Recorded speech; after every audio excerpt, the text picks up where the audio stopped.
Okay, then we will adjourn the special meeting and call to order the regular meeting of the Folsom City Council on Tuesday, July 28th, 2020. Would the clerk please call the roll? Councilmember Howell. Here. Kozlowski. Here. Morin. Here. Sheldon. Councilmember Sheldon, I think your phone might still be muted.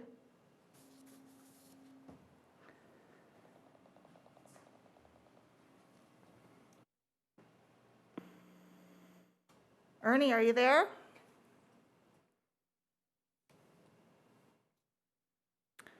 Will the city manager try to get Councilmember Sheldon on the line, and we will move ahead without him? We'll do that. Thank you. And Mayor Aquino.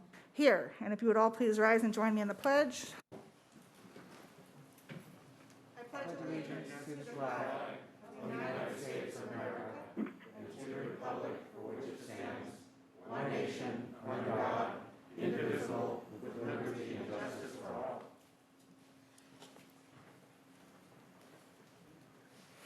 Okay, do we have any agenda updates? You have one update this evening. Item number 16 has updates. Those have been provided to the council members, and copies are available at the table in the back of the chambers. Okay, thank you. Next item is business from the floor. This is an opportunity for members of the public to address the council on items that are not on the agenda. Please keep in mind that because something is not on the agenda, state law prohibits us from deliberating or taking action, but we're happy to have you here and to hear what you have to say. So, Madam Clerk, I believe we have a couple folks who want to speak to business from the floor. You do. Your first speaker tonight is Ed Brown, and Ed will be followed by Patrick Malta. If you'd like to come on down to the podium here, you can address the council, please.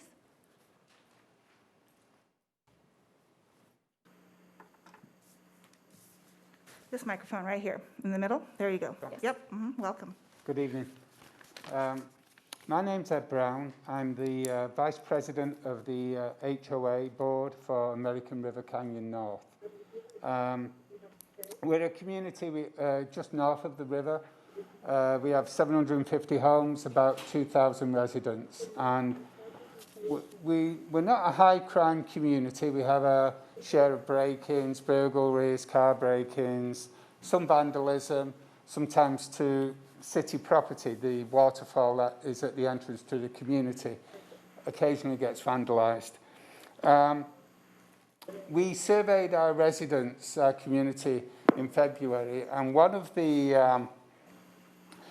key messages we got back from the survey was residents were looking for improvements in security and maybe the addition of provision of security cameras.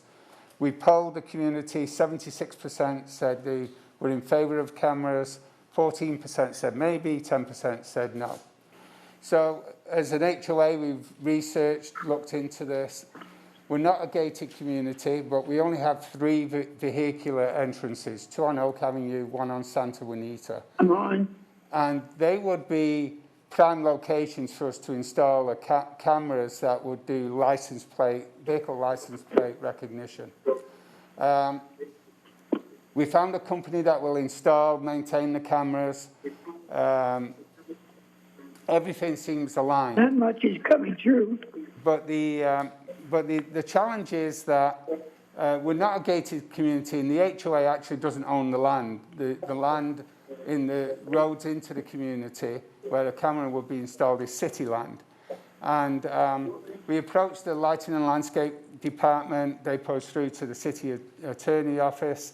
The City Attorney's Office has told us that city policy is that they're not allowing private cameras on city property. And we're looking for an exception to that rule. It's no cost to the city. In fact, it might save the city money in terms of cost of fixing things like the waterfall that would be vandalized, because the cameras would act as a deterrent. The Folsom Police Department have spoken with sergeants there, and they've said they'd be happy to take the footage and use it to help potentially solve crimes that happen within the community. So we're at a roadblock, and we're really struggling to know if there's a way forward for us to improve the security within our community. Okay, thank you. I'll talk to the city manager, and someone will reach back out, okay? Thank you very much. Thank you. Okay, I think we're having a little bit of audio trouble, so if we can have speakers try to speak close to that microphone, we want to make sure we get you on the record. So our next speaker is Patrick Malta. Welcome. Hey, hello, thank you for having me. Yeah, Patrick Malta, resident of Old Town Folsom, lived here for about 25 years now. I sent you guys a letter yesterday, and thank you, Mayor, you responded, and I feel really good that we got some attention regarding the reckless behavior and safety maybe at the parking garage. I still wanted to come and just put a face, so hopefully you see that I'm credible. I'm sincere, and I'm not an alarmist in any way. And it's important to me, so I wanted to come down and just let you guys know that. The situation's been going on a while, right? And I think the July 3rd episode is what kind of just woke me up. And when I sent the letter to you guys, I thought I was going to be late to the party. Like, gosh, everybody's probably been complaining about this for a while. And it didn't, I don't know if that was the case. July 3rd was weird. It was really weird. And I don't know if you guys know about it, but what went on down at that parking garage was intense. And it was in our neighborhood, and it was quite amazing. The thing that struck me and why I feel like I need to be here is I've spoken to the police officers several times, and very polite, but it's almost just like, wow, we're just totally outnumbered. And I felt compelled, like I needed to come here and just see if they, make sure they got the help that they needed. I don't know what that is. I don't have the answers. But the parking garage is insane. It's loud every night. The dispatcher gets calls from us, the neighborhood. I kind of feel like I'm just a nuisance in a bad way. So, yeah, I just wanted you guys to know it matters. I did send that letter out, and it's amazing. In 24 hours, working with Judy, we probably have 60 people that have kind of called in and, signed that letter and said, yeah, it's a big deal. So it's real.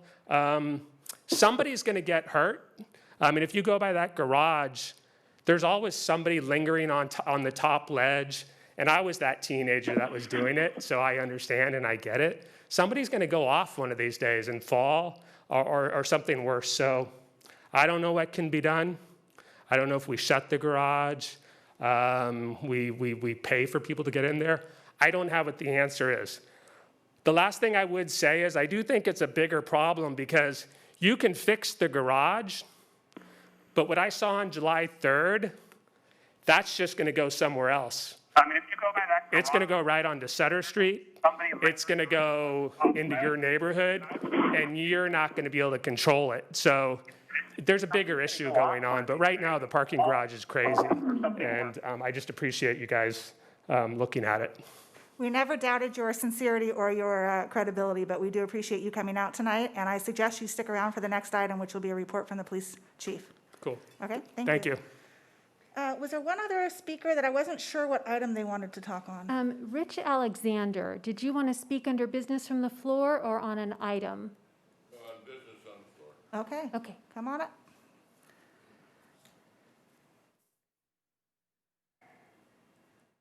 Yeah, the last time I was here as a developer in your town. Today I'm here as a constituent. Let me get my glasses on. I'll try and read this so it's a little quicker. Nice to meet you in person. We talked on the phone a couple weeks ago. Yes, we had. And I still have concerns. Madam Mayor, council members, my concerns, I like to feel comfortable that our city is prepared. Should Folsom have a non-peaceful public event, I'd like a summary of the council's stance on the following. Police, should an event happen, will the mayor and each of the council members be there supporting our police to eliminate such a potential issue? Is the council considering defunding the police? If necessary, would the mayor and each of the council members feel comfortable calling in help from the federal government and thereby helping protect the police from unnecessary harm. COVID-19. Our population is 78,000, and I still cannot figure out why we are following the state guidelines. Our neighbors to the east appear to be accepting, and I hate to go there to get a haircut. In the beginning of the debacle, we were asked to shelter in place until we had a flat line to not overwhelm our medical industry. As of July 27, 2020, the CDC is reporting the total cases of 4,225,687, with the total deaths of one, and I want to put an only in front of this, of only 146,546, or 0.035% mortality rate. We have a higher mortality rate from automobile crashes. Another point, 90% of the COVID recipients recover. I could be a part of the 3% because I match everything it takes to take me out with it. The city of Folsom not opening because of a potential COVID revenue being promised to the city of Folsom from the state for following guidelines. In other words, are you receiving dollars or a promise of dollars for receiving for following guidelines? And if you are, if so, how will those dollars benefit the local businesses like barbershops?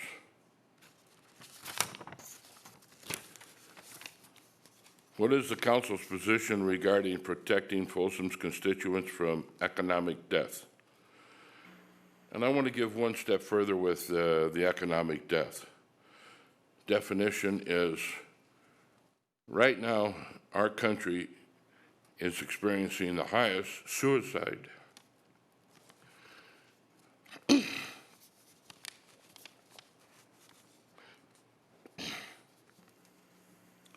rate in history. Conclusion. I expect no answers tonight. Instead, I would like to request a committee be created consisting of Folsom constituents, council members, and appointed staff. Members formed to seek some of the above answers and to give positive how-to feedback. And yes, I would enjoy participating in such a committee. Thank you. Thank you for coming out, Mr. Alexander. I also suggest that you stick around for the next item to hear from the police chief. I think some of your questions will be answered. Other than that, my cell phone number is on the website, and you're welcome to call me, and I'll answer as many questions as I can, okay? Thank you. Thank you. Okay, moving on to our next item, which is a scheduled presentation from Chief Hillman. I want to preface this with just a few comments. He can go ahead and get his PowerPoint set up if he wants while I'm doing that. There are a lot of conversations taking place right now in cities across this country about policing.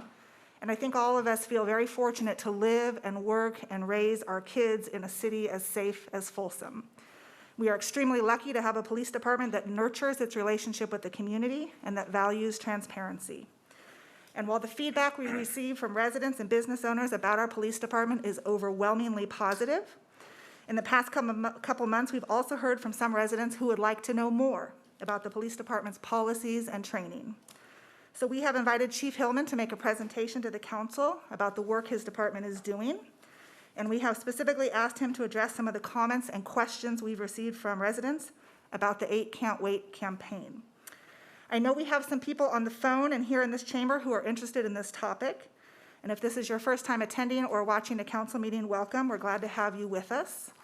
Let me briefly explain how this process works just so we're all on the same page. Chief Hillman is going to make his presentation to the council, and then council members will have an opportunity to comment and ask questions of the chief.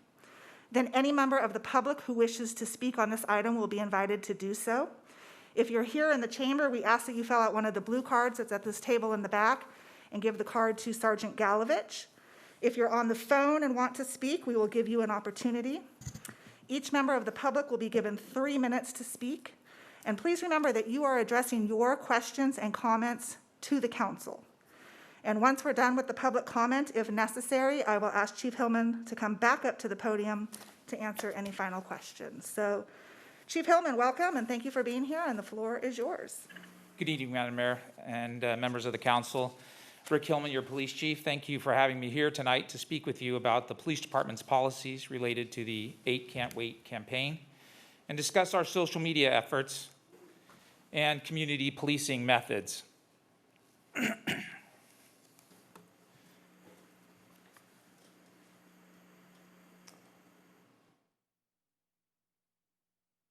So, we'll have it at this one. Okay.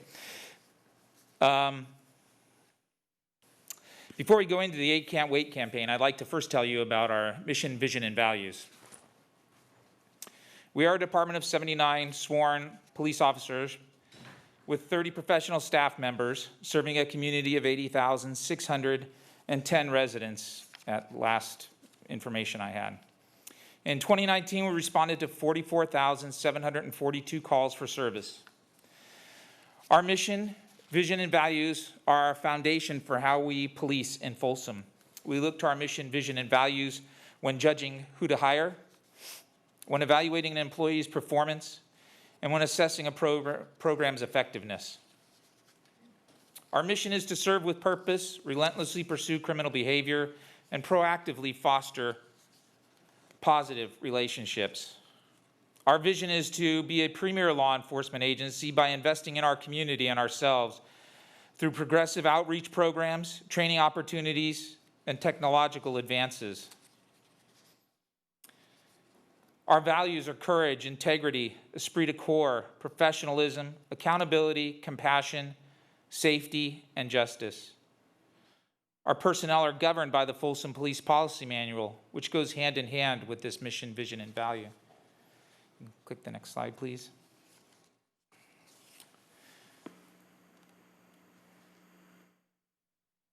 We contract with Lexipol, a leading government policy provider that provides us with law enforcement industry standard researched material or a manual of best practices specific to our state and adapted to our department that is vetted by attorneys.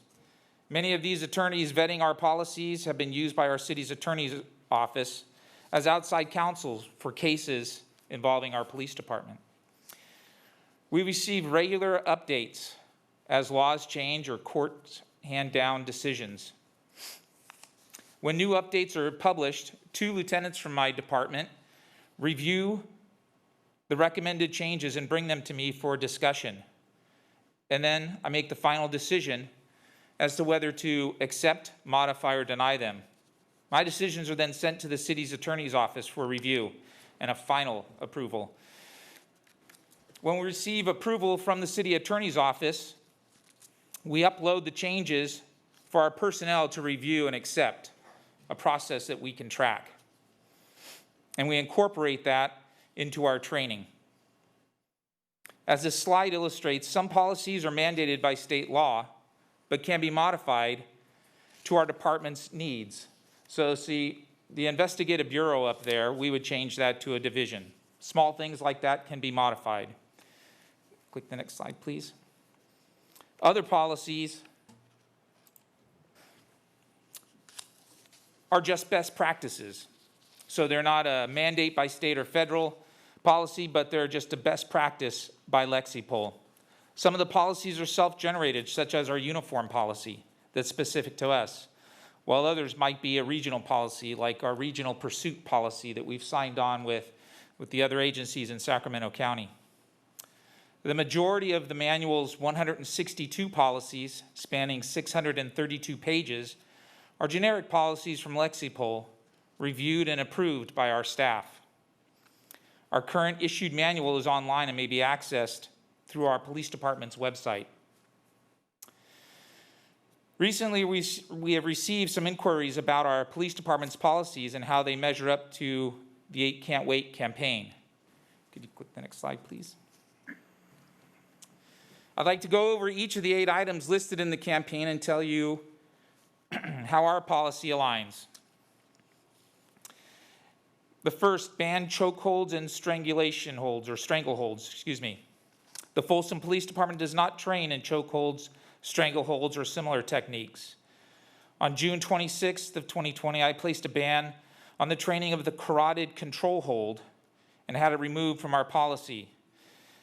The carotid control hold was one of our most stringently practiced and certified weaponless defense tactics and only used on violent suspects physically resisting. If performed improperly, there was potential for injury or death.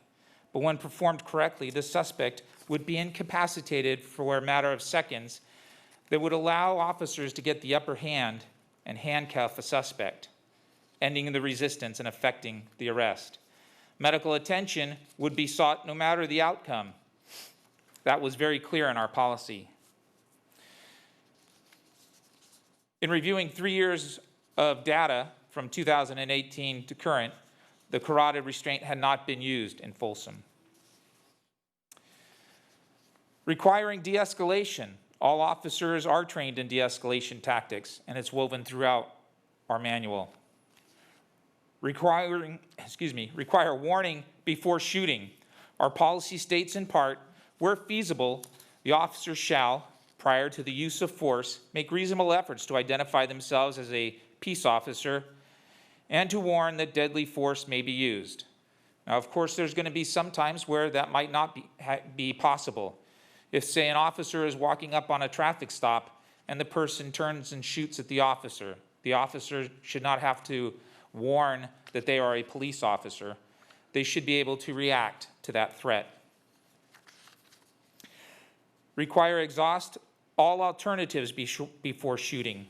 Officers shall use only the amount of force that is reasonable and necessary given the facts and totality of the circumstances known or perceived by the officer at the time of the event. A duty to intercede. Any officer present or observing another officer using force that is clearly beyond that which is objectively reasonable under the circumstances shall, when in a position to do so, intercede to prevent the use of unreasonable force. Ban shooting at a moving vehicle. An officer should only discharge a firearm at a moving vehicle or its occupants when the officer reasonably believes there is no other reasonable means available to avert threat of the vehicle or deadly force other than the vehicle that is directed at the officer or others. And require use of force continuum. An officer must judge the circumstances and react based on the force they are confronted with. Officers are provided with an assortment of tools to effectively and safely make arrests. Using a firearm is the last resort. Most arrests are made by an officer verbally telling a person they are under arrest and taking their hand to place it behind their back in handcuffs. Officers also have other tools at their disposal should the suspect resist arrest. Each patrol officer is trained and supplied with OC spray or pepper spray, a baton, and a conducted energy device, or commonly known as a taser. We also have other less than lethal devices available, such as beanbag shotguns and a 37 millimeter device that disperses rubber projectiles or chemical agents. The requirement of comprehensive reporting. Any use of force by a member of the department shall be documented. Additionally, supervisors respond to scenes where force has been used and conduct separate investigations. Supervisors may interview witnesses, suspects, and take photos. Supervisors must approve an officer's use of force report and then send that document to the team's lieutenant for review and recommendation before it is sent on to the bureau commander. All use of force reports are maintained by the professional standards supervisor. That professional standards supervisor works directly for me. There are reporting portals for both federal and state Department of Justices with different requirements for uploading data. The appropriate data is uploaded as required. Nothing was added in 2019 because none of our uses of force met the requirements of either state or federal DOJs. It's important for me to know that our policies are working, so how do I verify that? The next slide, please. We'll take a look at our uses of force incidents for 2019. As I had said, our officers responded to 44,742 incidents last year. Those incidents ranged from parking complaints to fatal collisions, neighbor disputes to serious assaults with deadly weapons. Of the 1,738 physical arrests that occurred, only 55 of those cases resulted in the use of force. The force that was most frequently used was a control hold and takedowns, maneuvers to overcome resistance using weaponless defense tactics such as twist locks or rear wrist locks. This was followed by the use of the wrap, which is an immobilizing restraint system designed to greatly reduce injuries, positional asphyxia, and in-custody deaths. I also look at the number of citizen complaints for excessive force. In a 3-year review of our use of force incidents, there were none. When I put these factors together, I see no indication of policy violations or excessive force. Instead, I've seen indicators that the officers are doing good work. Next slide, please. The fabric that builds Folsom community is one that is diverse and vibrant. Those who call Folsom home come from every walk of life. And as a city, we honor those differences and histories. We believe that the heart of every community comes not just from what we similarly love, but very much from the beauty of what makes us all unique. In Folsom, our police department believes in honoring and recognizing our diversity and making every effort to not only acknowledge challenges in our community, but working together to build up one another and move ever forward together. How do we do this as a police department? The next slide, please. We start by investing heavily in our training. Every police officer receives ongoing training for principal policing, procedural justice, and implicit bias, including new officers who receive a minimum of 40 hours of post-mandated implicit bias and de-escalation training in the academy. This procedural justice training and implicit bias training focuses on a policing approach that emphasizes respect, listening, neutrality, and trust, while recognizing and addressing the implicit biases that can be barriers to these approaches. As a result, the training works to create an approach to policing that stresses the importance of treating everyone equally and with respect, consciously rejecting stereotypes and supporting anti-discrimination efforts to build trust and improve public and officer safety. Next slide, please. Our police officers also receive training in de-escalation, including crisis intervention, as part of our ongoing training within the department. We have been a regional leader in crisis intervention, starting our program before many other cities in California and helping train officers from several other agencies. We have a team dedicated to crisis intervention and negotiations. And in partnership with Sacramento County, are fortunate to have a non-sworn social worker that rides with our officers 40 hours per week to assist with calls for service involving individuals experiencing mental health crisis. So how do we connect with the community and spread the good work that we do? Next slide, please. This is an area where we are looking to improve. Our department has 3 police officers and a volunteer coordinator who work as our public information officers. These are ancillary assignments to one officer's regular assignment of night shift patrol, another who works in investigations, as I said, our volunteer coordinator, and a police lieutenant. Together, the team works hard to put out information that is current, relevant, and interesting to our community. Here are some examples of a few recent posts. We do the advisory message at 9 p.m. to remind people things like, is your car locked up so you don't become the victim of a theft? Is your garage door closed? We also posted our stance, or we will post our stance. And this is in response as well to the 8 Can't Wait. That will be coming out tomorrow on our website. It's a new graphic that we've just put together. And then sometimes we are welcomed by fun things at the police department. The hearts were something that we saw around the police department one day. Our dispatchers monitoring the cameras in the communications center saw 2 women putting up hearts around the station, or putting up something around the station. They weren't really sure what, and what we found were hearts all around the police department. So we take pictures of that and we put that out in social media. Got a lot of support for that. We continue to expand our social media outreach efforts. We know we must improve at telling our story, and we want to hear from our community members who only communicate through social media.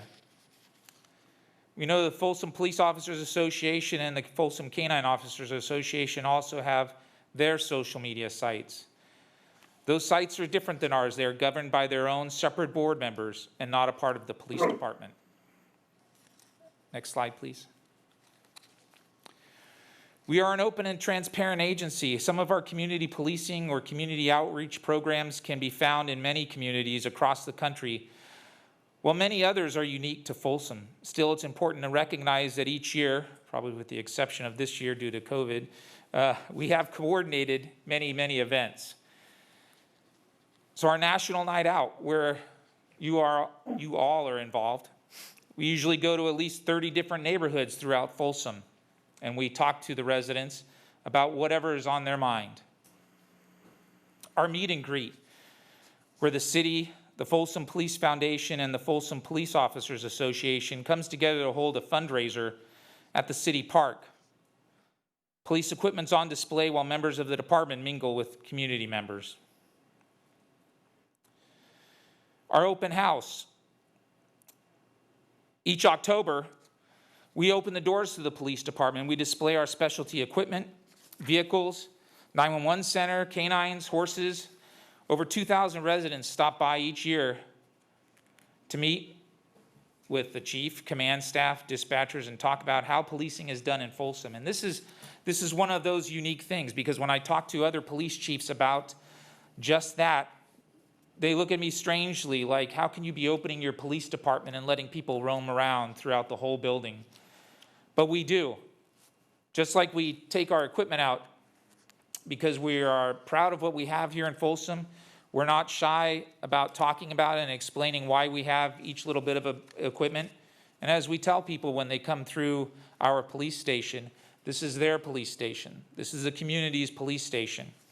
We are just keeping it. Our City Works Day. Members of the department participate in a City Works Day, again, showing off the vehicles and equipment. Coffee with a Cop, when we can get that going again. Our officers will select different coffee shops each month for a sit-down discussion about nothing in particular. Sometimes we might have a discussion about traffic, but other times we just let whoever shows up guide the way we're going to talk.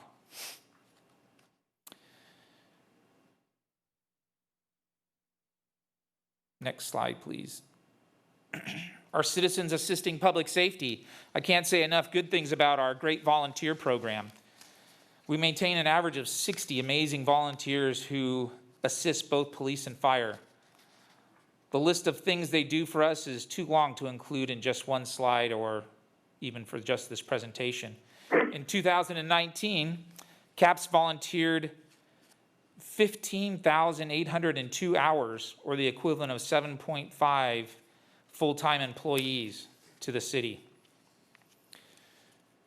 Our Fighting for Fitness program is an outreach program that one of our school resource officers started as an anti-bullying program to teach confidence through boxing.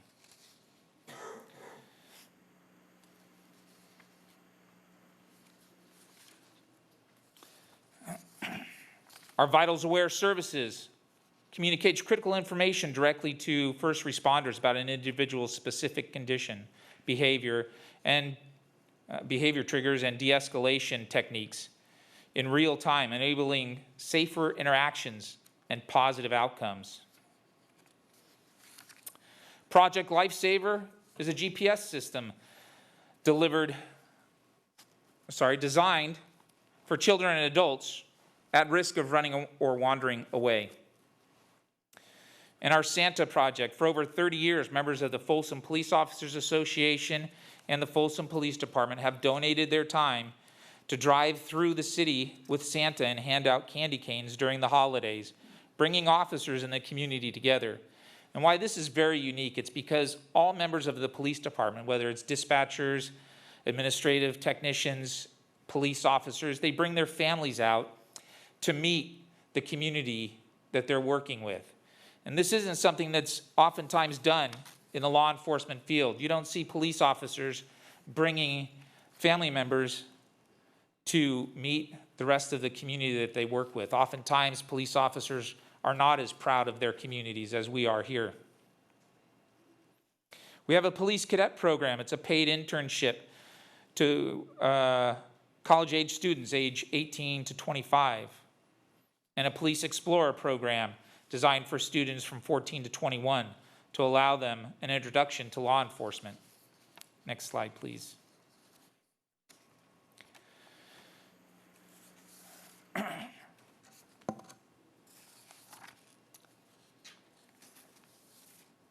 And a Drive Safe program, where police officers that normally instruct us on emergency driving operations educate high school students on safe driving habits.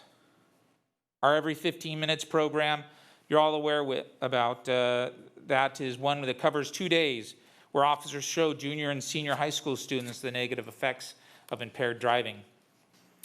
Our Citizens Academy, probably most of you have been through that.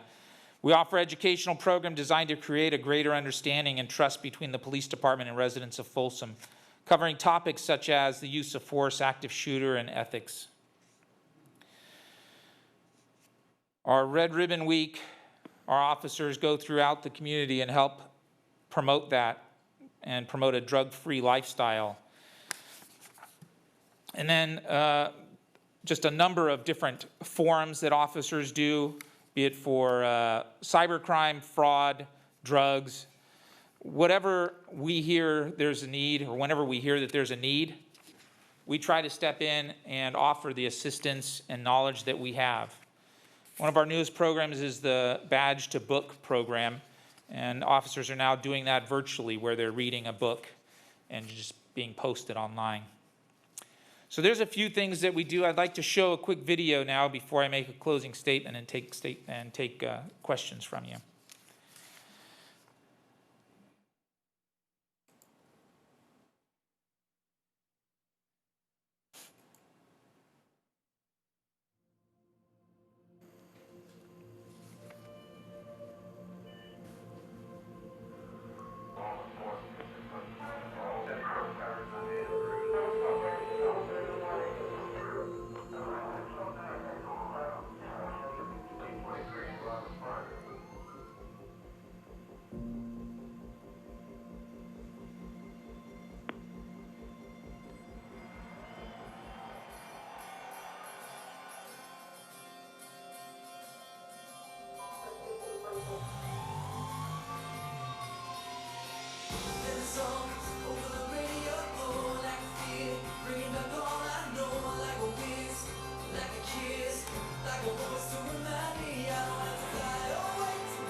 There may come a time when a Folsom police officer is involved in a controversial incident where one's on-duty tactics, judgment, or integrity during an arrest is called into question. While I hope that time never comes, I will tell you that the men and women of the Folsom Police Department work and train hard to ensure if their actions are called into question, those actions will be justified because they are well-trained, well-equipped, have pride in their profession and this organization, and that they do not want to tarnish the great reputation they have worked so hard to establish in this community. I hope I've been clear throughout this presentation that Folsom PD is unique.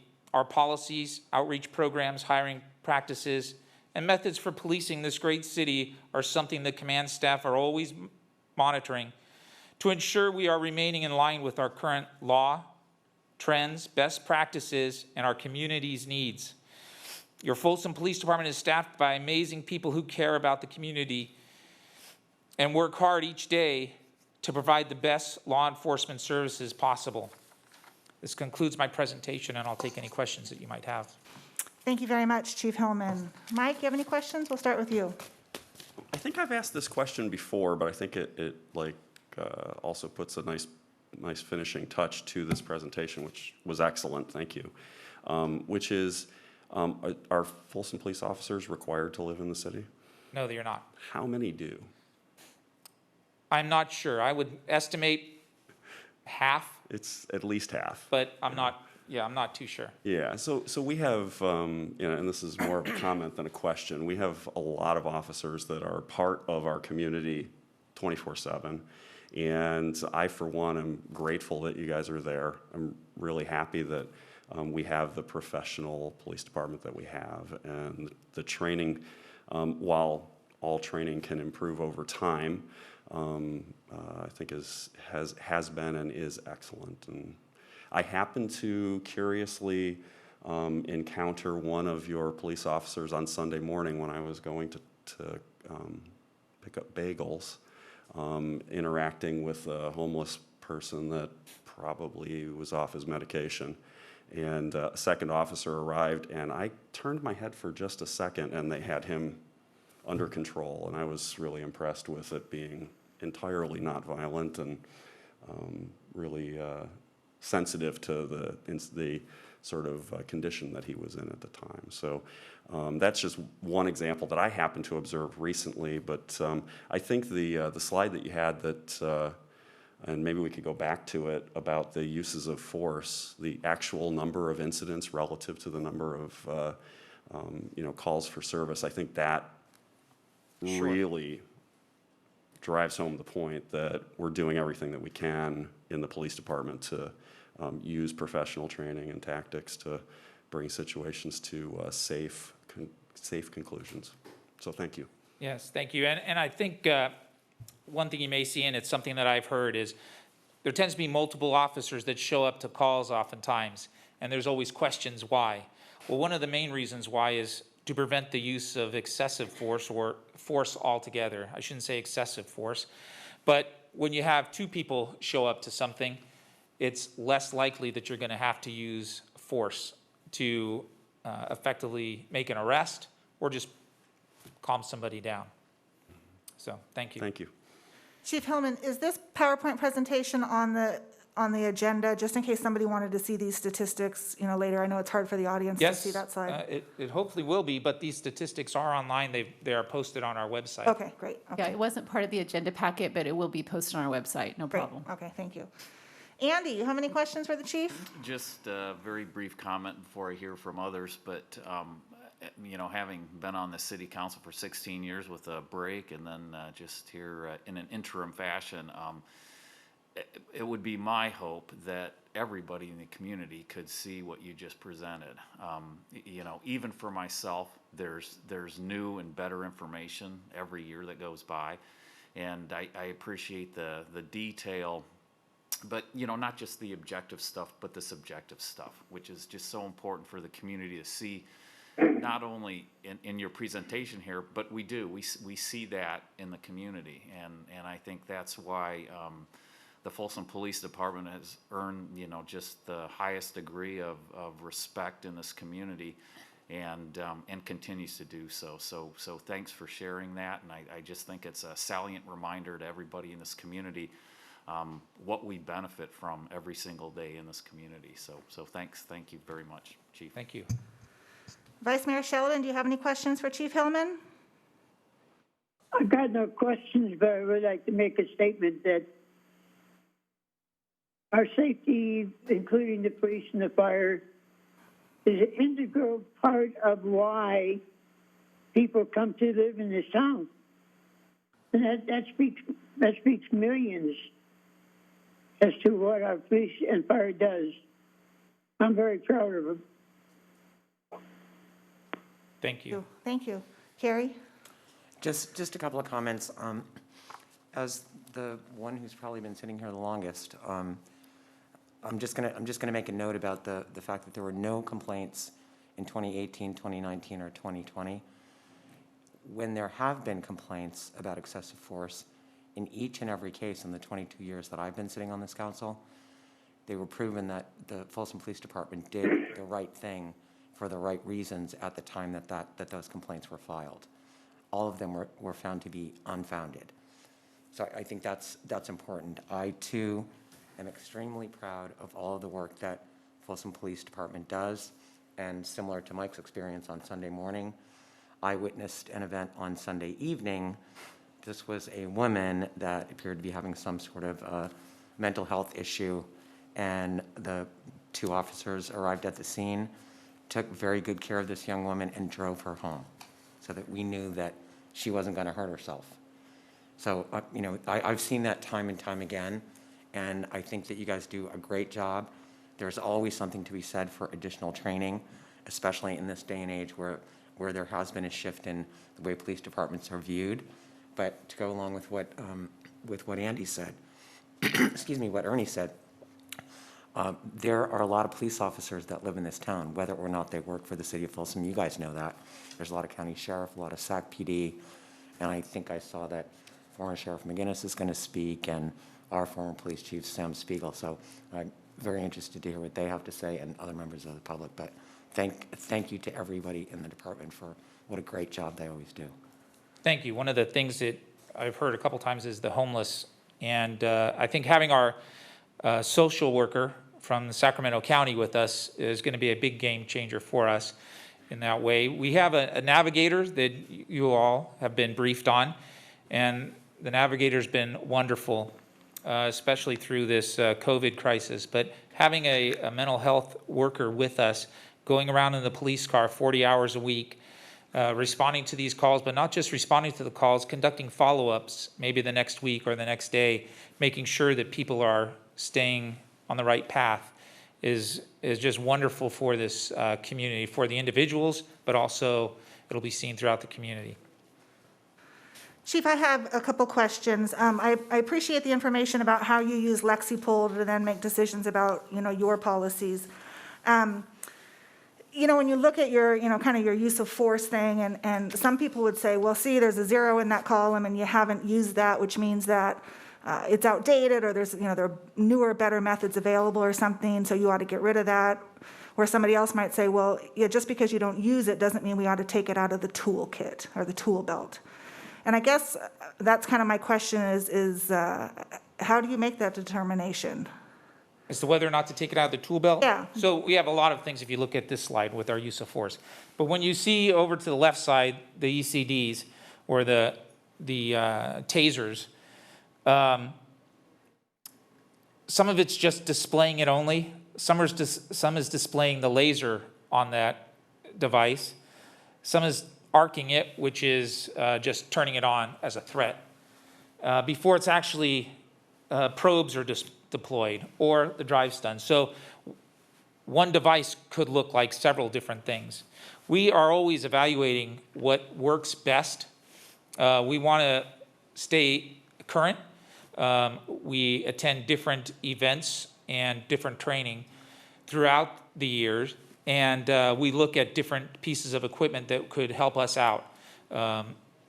And we make an effort to put good equipment in the hands of our officers. So the tasers, for instance, if we look back some years, the reason that we have all of these points for the taser devices is that it was important for us to find out, are we going to use these tasers or not? We only bought a few of them. They're pretty expensive devices. So we put them in the hands of some officers, and then we had them rate whether they were just displaying it, whether it was turning it on, what was it that made people comply and be arrested. Because that's what we're trying to do, is make an arrest without any force at all, or as little as possible. So we judged that, and what we found is that it was well worth the cost to put these in the hands of every officer. Tasers have been misused, I think, in the industry, as we've seen, and they've put some restrictions on that, as have we as an agency. So you can't just say, I don't want to go along with your program, and the officer can tase you. It's not like that. So it's in the use of force, and the officer has to document their reasons why. And I think we look at every piece of device that we have, every piece of equipment that we have, and we judge, is this the best piece of equipment? And what do we need it for? Sometimes it's good to have that type of equipment. A lot of agencies are doing away with shotguns, for instance, something that have been in police cars for years and years, but they just find that they're no longer effective for a lot of agencies.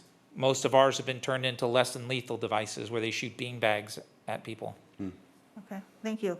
I think a lot of people are probably pleasantly surprised to hear that we do have a social worker riding with an officer 40 hours a week.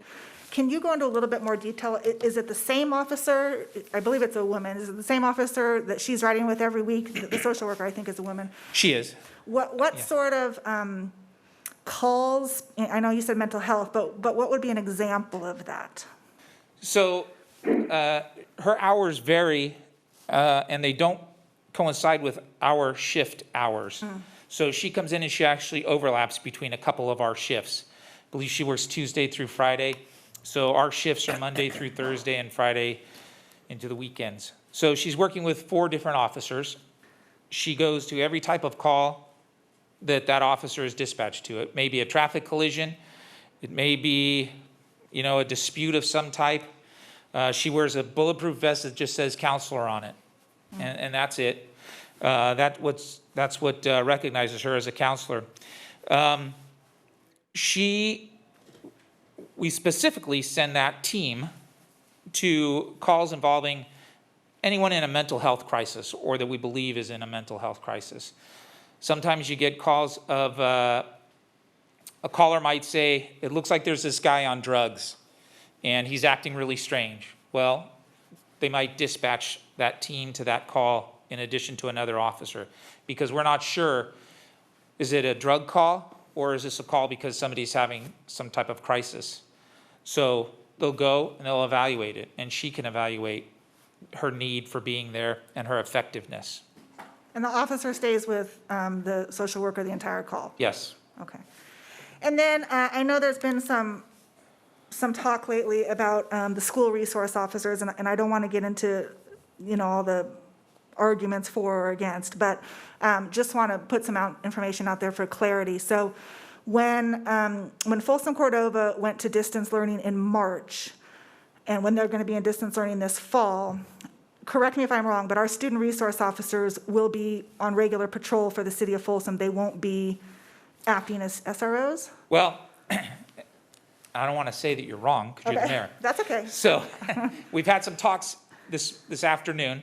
My command staff and I have met with the school district, and when COVID first hit and the students went home, we put our school resource officers on patrol because they weren't needed in the schools. We stopped billing the school district during that time frame because the officers weren't there doing anything for the schools. We've now talked to the school, and they said that they would like to have one school resource officer available. We're at a time now where our department, we've had some retirements, and we're recruiting. We have some people in training, but we're short some personnel, so we're going to use a couple of our resource officers as patrol officers for a few months, and we are assigning one school resource officer to day shift, where they will respond to all calls involving the schools. So they'll be available to all the schools. Okay, thank you. And then when you were going through our policy versus the 8 can't wait, there's a part of our policy that talks about a duty to intercede. Yes. And it talks about any officer present and observing another officer using force that is clearly beyond that which is objectively reasonable under the circumstances shall, when in a position to do so, intercede to prevent the use of unreasonable force. The next sentence reads, an officer who observes another employee use force that exceeds the degree of force permitted by law should promptly report these observations to a supervisor. And I'm wondering if there's a reason that should is not a shall, and if you're open to making that change. Two things there. One is the change, and the other is there a reason? So first, before I talk about the change, let's talk about the reason. The reason is when officers are on scene of something, if they are seeing excessive force, I want them to act immediately and stop that excessive force. That's why they shall do it. The should. It says should promptly. The first thing they need to do is render aid. They don't need to run to a supervisor and try to report something that they've seen. They need to render aid. They need to maintain security and make sure that scene is taken care of before they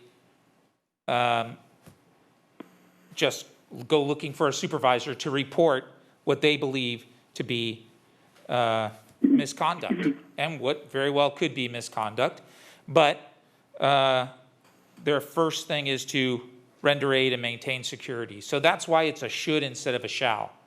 It's the how promptly they do it. So if you took out the word promptly and just said, shall report these observations to a supervisor, would that work? It's a little bit strange to me that when you're talking about excessive force,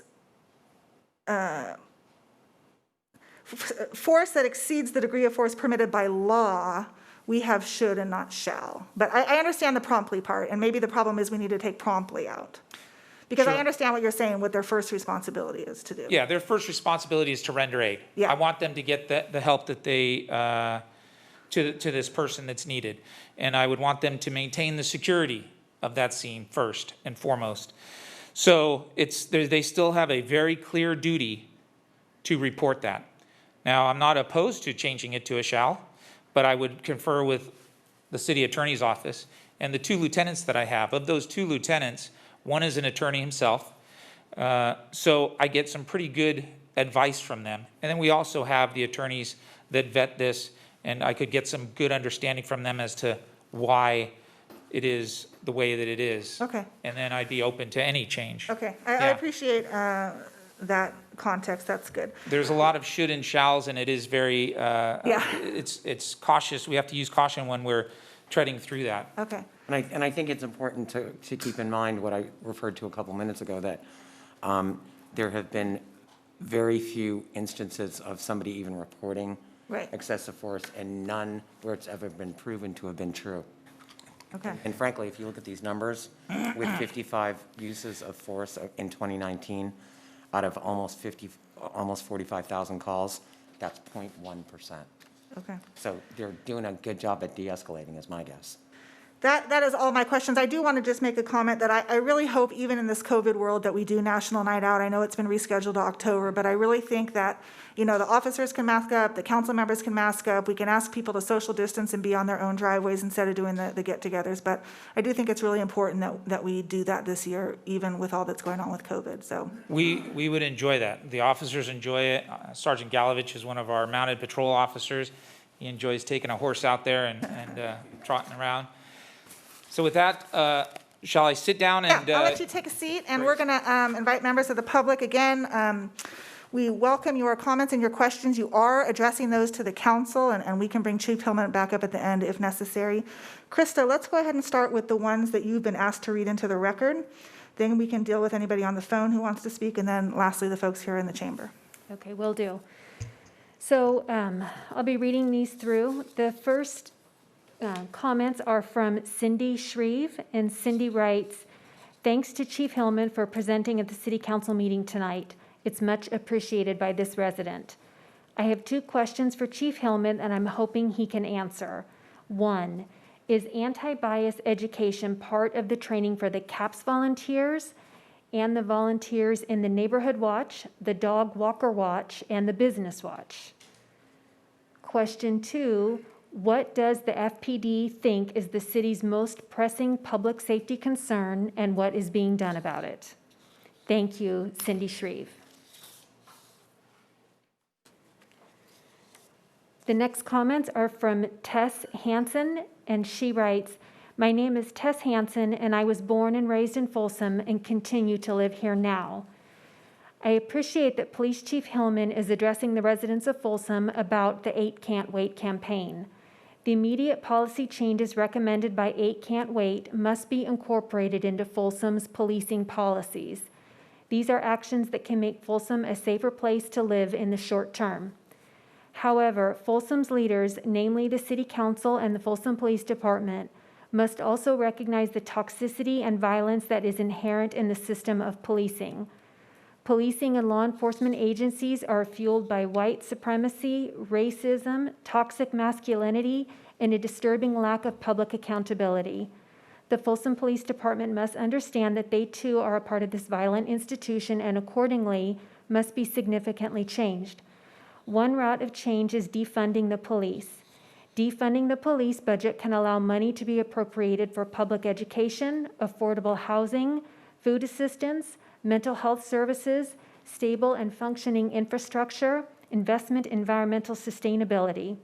I urge, no, demand that the City Council and Folsom Police Department think critically about what services the city government can provide to actually promote health and safety in the lives of Folsom residents and then take action.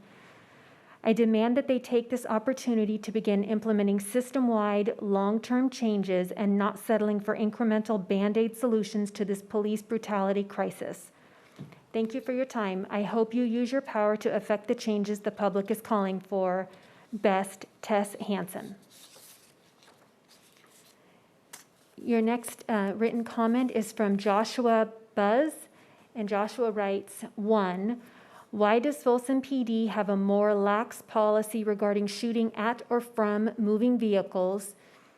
And he cites, adopted in 1972, NYPD policies only allow shooting at moving vehicles when someone in that vehicle is using deadly force other than the vehicle itself, while Folsom PD policy allows the use of force when the officer reasonably believes there are no other reasonable means available to avert the threat of the vehicle. 2, why does Folsom PD still allow the use of the carotid hold? It wasn't used at all in 2019, suggesting it is not an important tool, while the dangers posed by the hold are well known. 3, a 2018 study showed that tasers and similar less than lethal weapons actually caused an increase in the use of force by police departments. And he provides a link to a citation. We also know that less than lethal force can indeed be lethal or lead to permanent disability. These are not different modalities, but a continuum of means to apply coercive force. What is the Folsom PD doing to ensure that these weapons are used only in the most extreme circumstances? Thank you. Next is from Shankari Arko, and she writes, hello, Chief. I am a resident of Folsom and wanted to ask a few questions. What is the expected response time for a non-violent crime?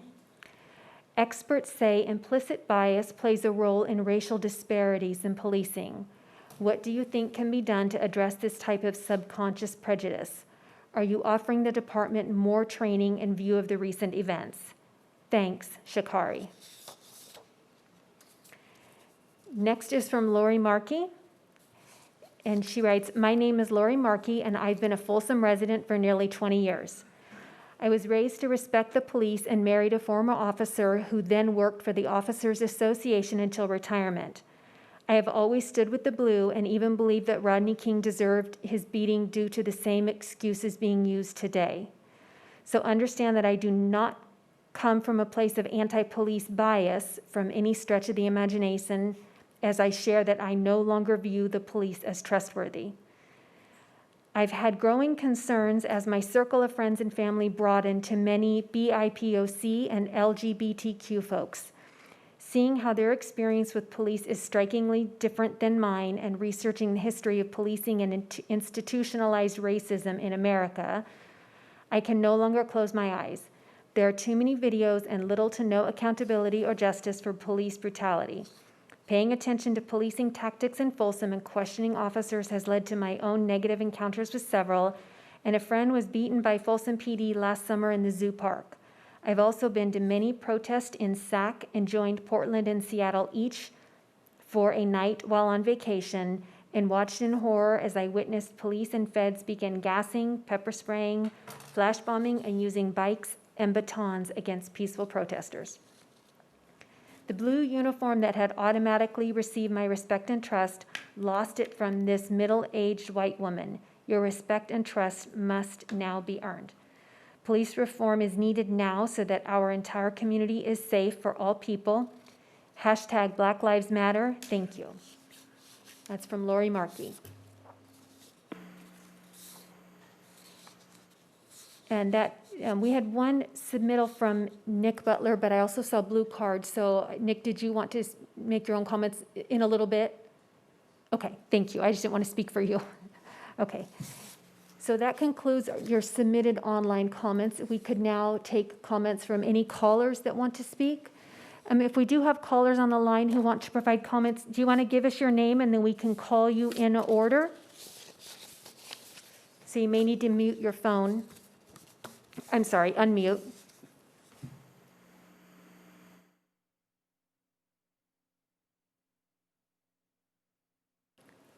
Just double checking, is there anybody on the line who would like to offer comments? Okay, hearing none, we will move to comments from members of the audience. What we usually do is we call a couple so we know who's speaking immediately and then who is next. So our first speaker tonight will be Nick Butler. Nick will be followed by Sierra Griffin.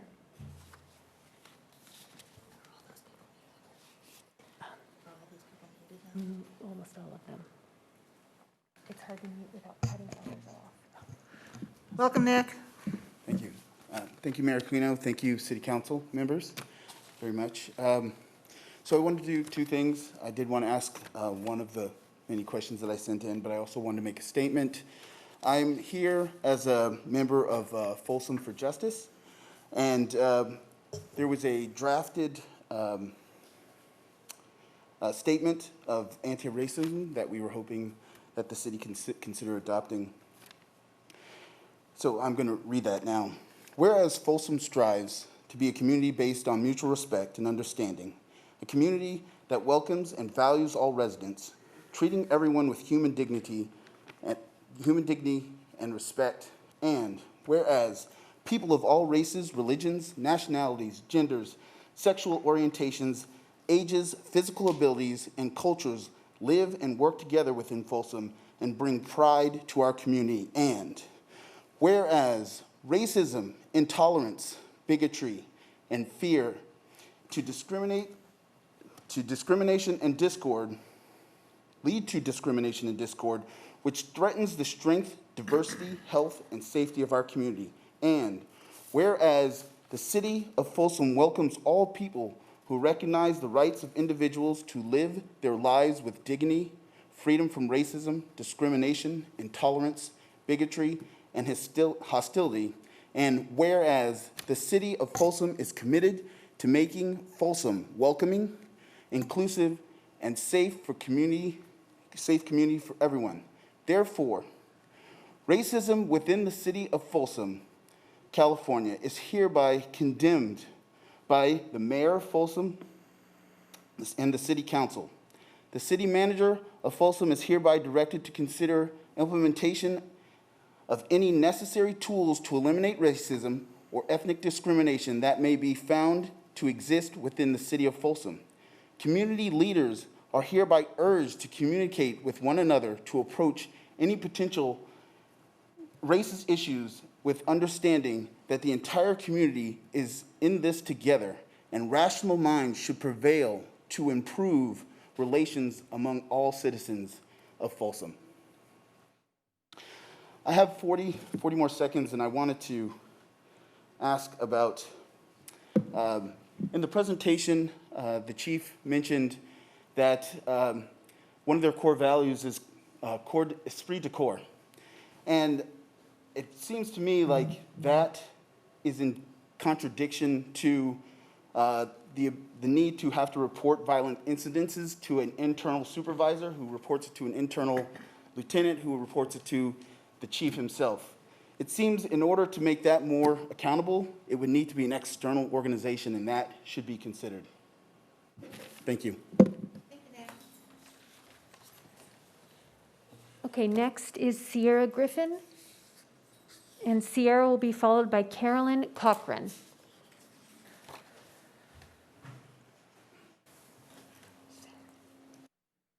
Thank you, Mayor, everyone on the City Council.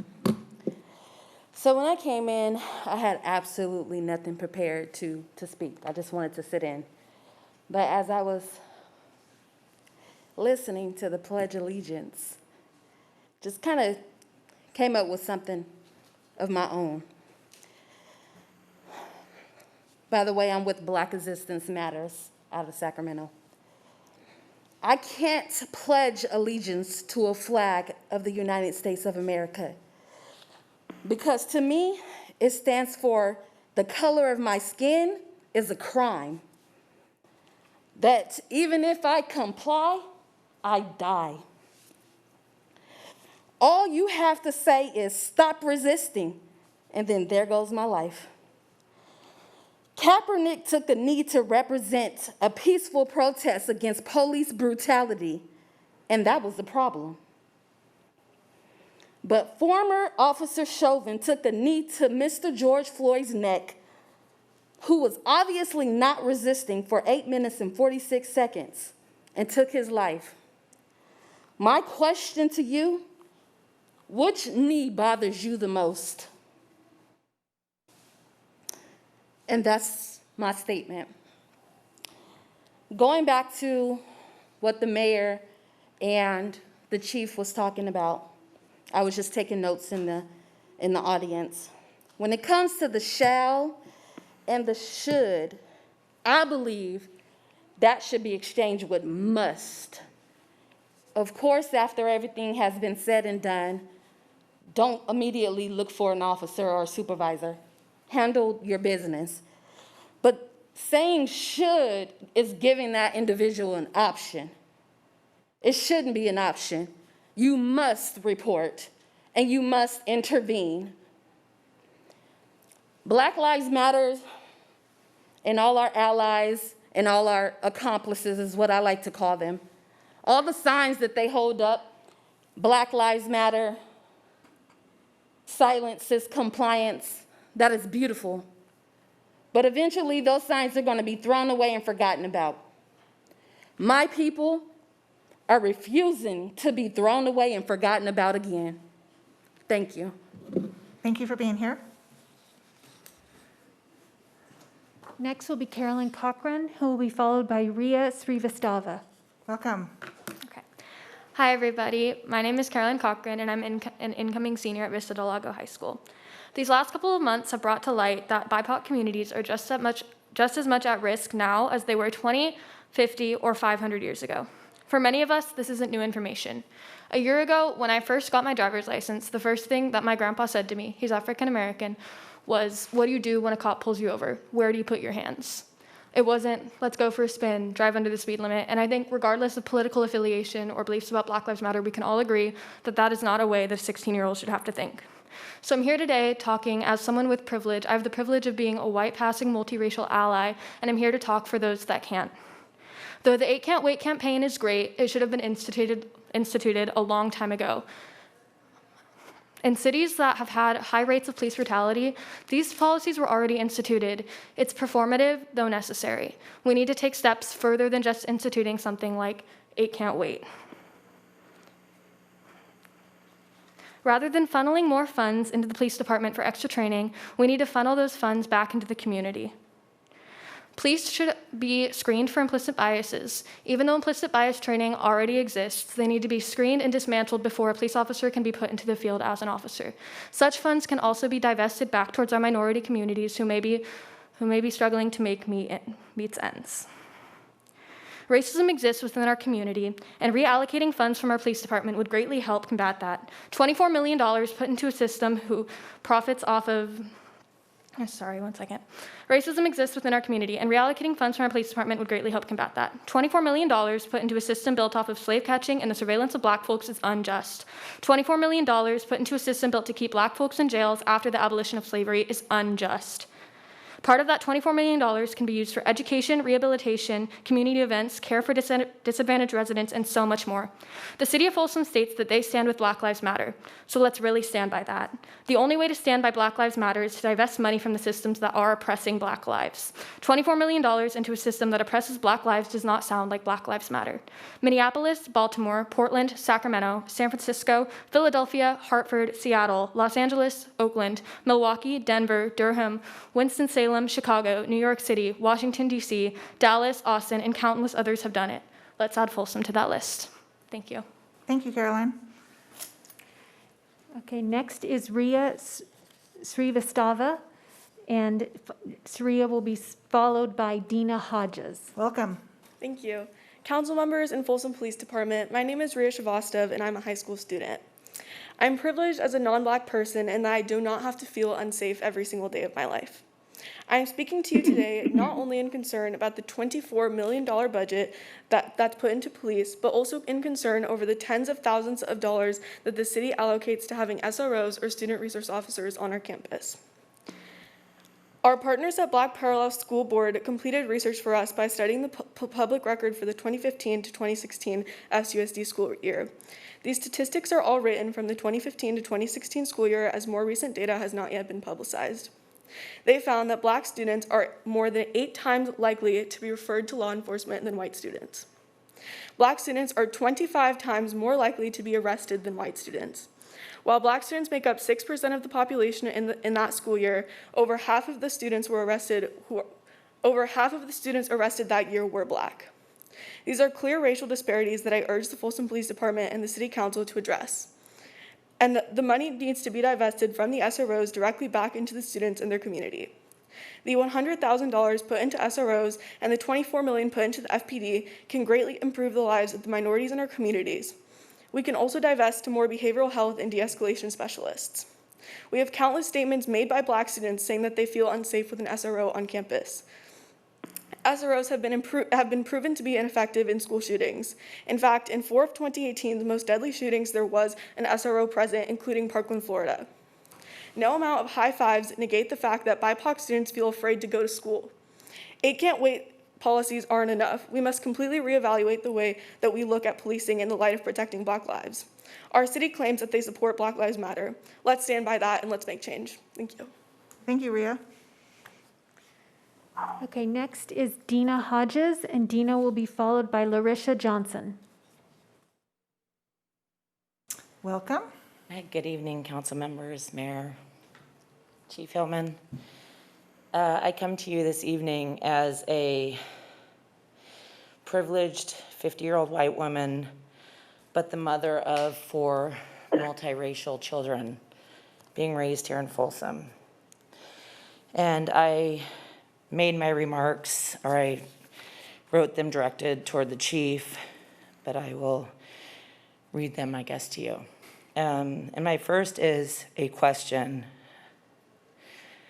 Excuse me, I'm a little nervous. Fine, take your time. So, Chief Hillman, you said that you're recruiting, and I'm wondering if you are doing any outreach recruiting to attract a diverse pool of candidates, and if so, what? I also want to say that I've met a few of your officers that were good officers, great officers actually, but I've met a few that weren't so great.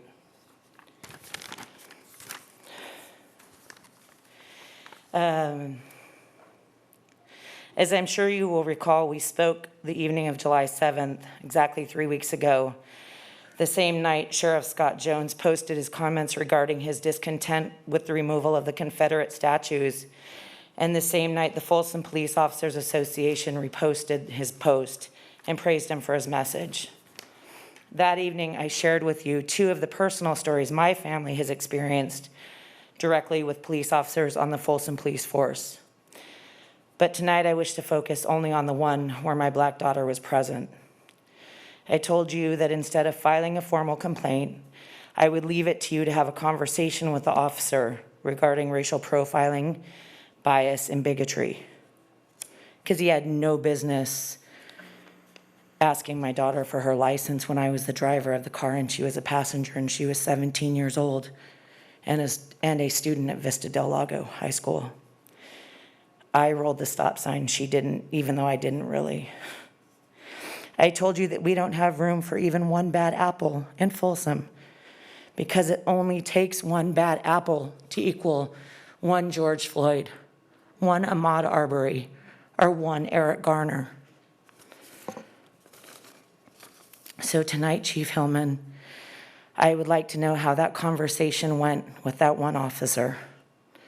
And also if there have been conversations with the entire force in the past 3 weeks on that same subject, or if that is still in the planning stages.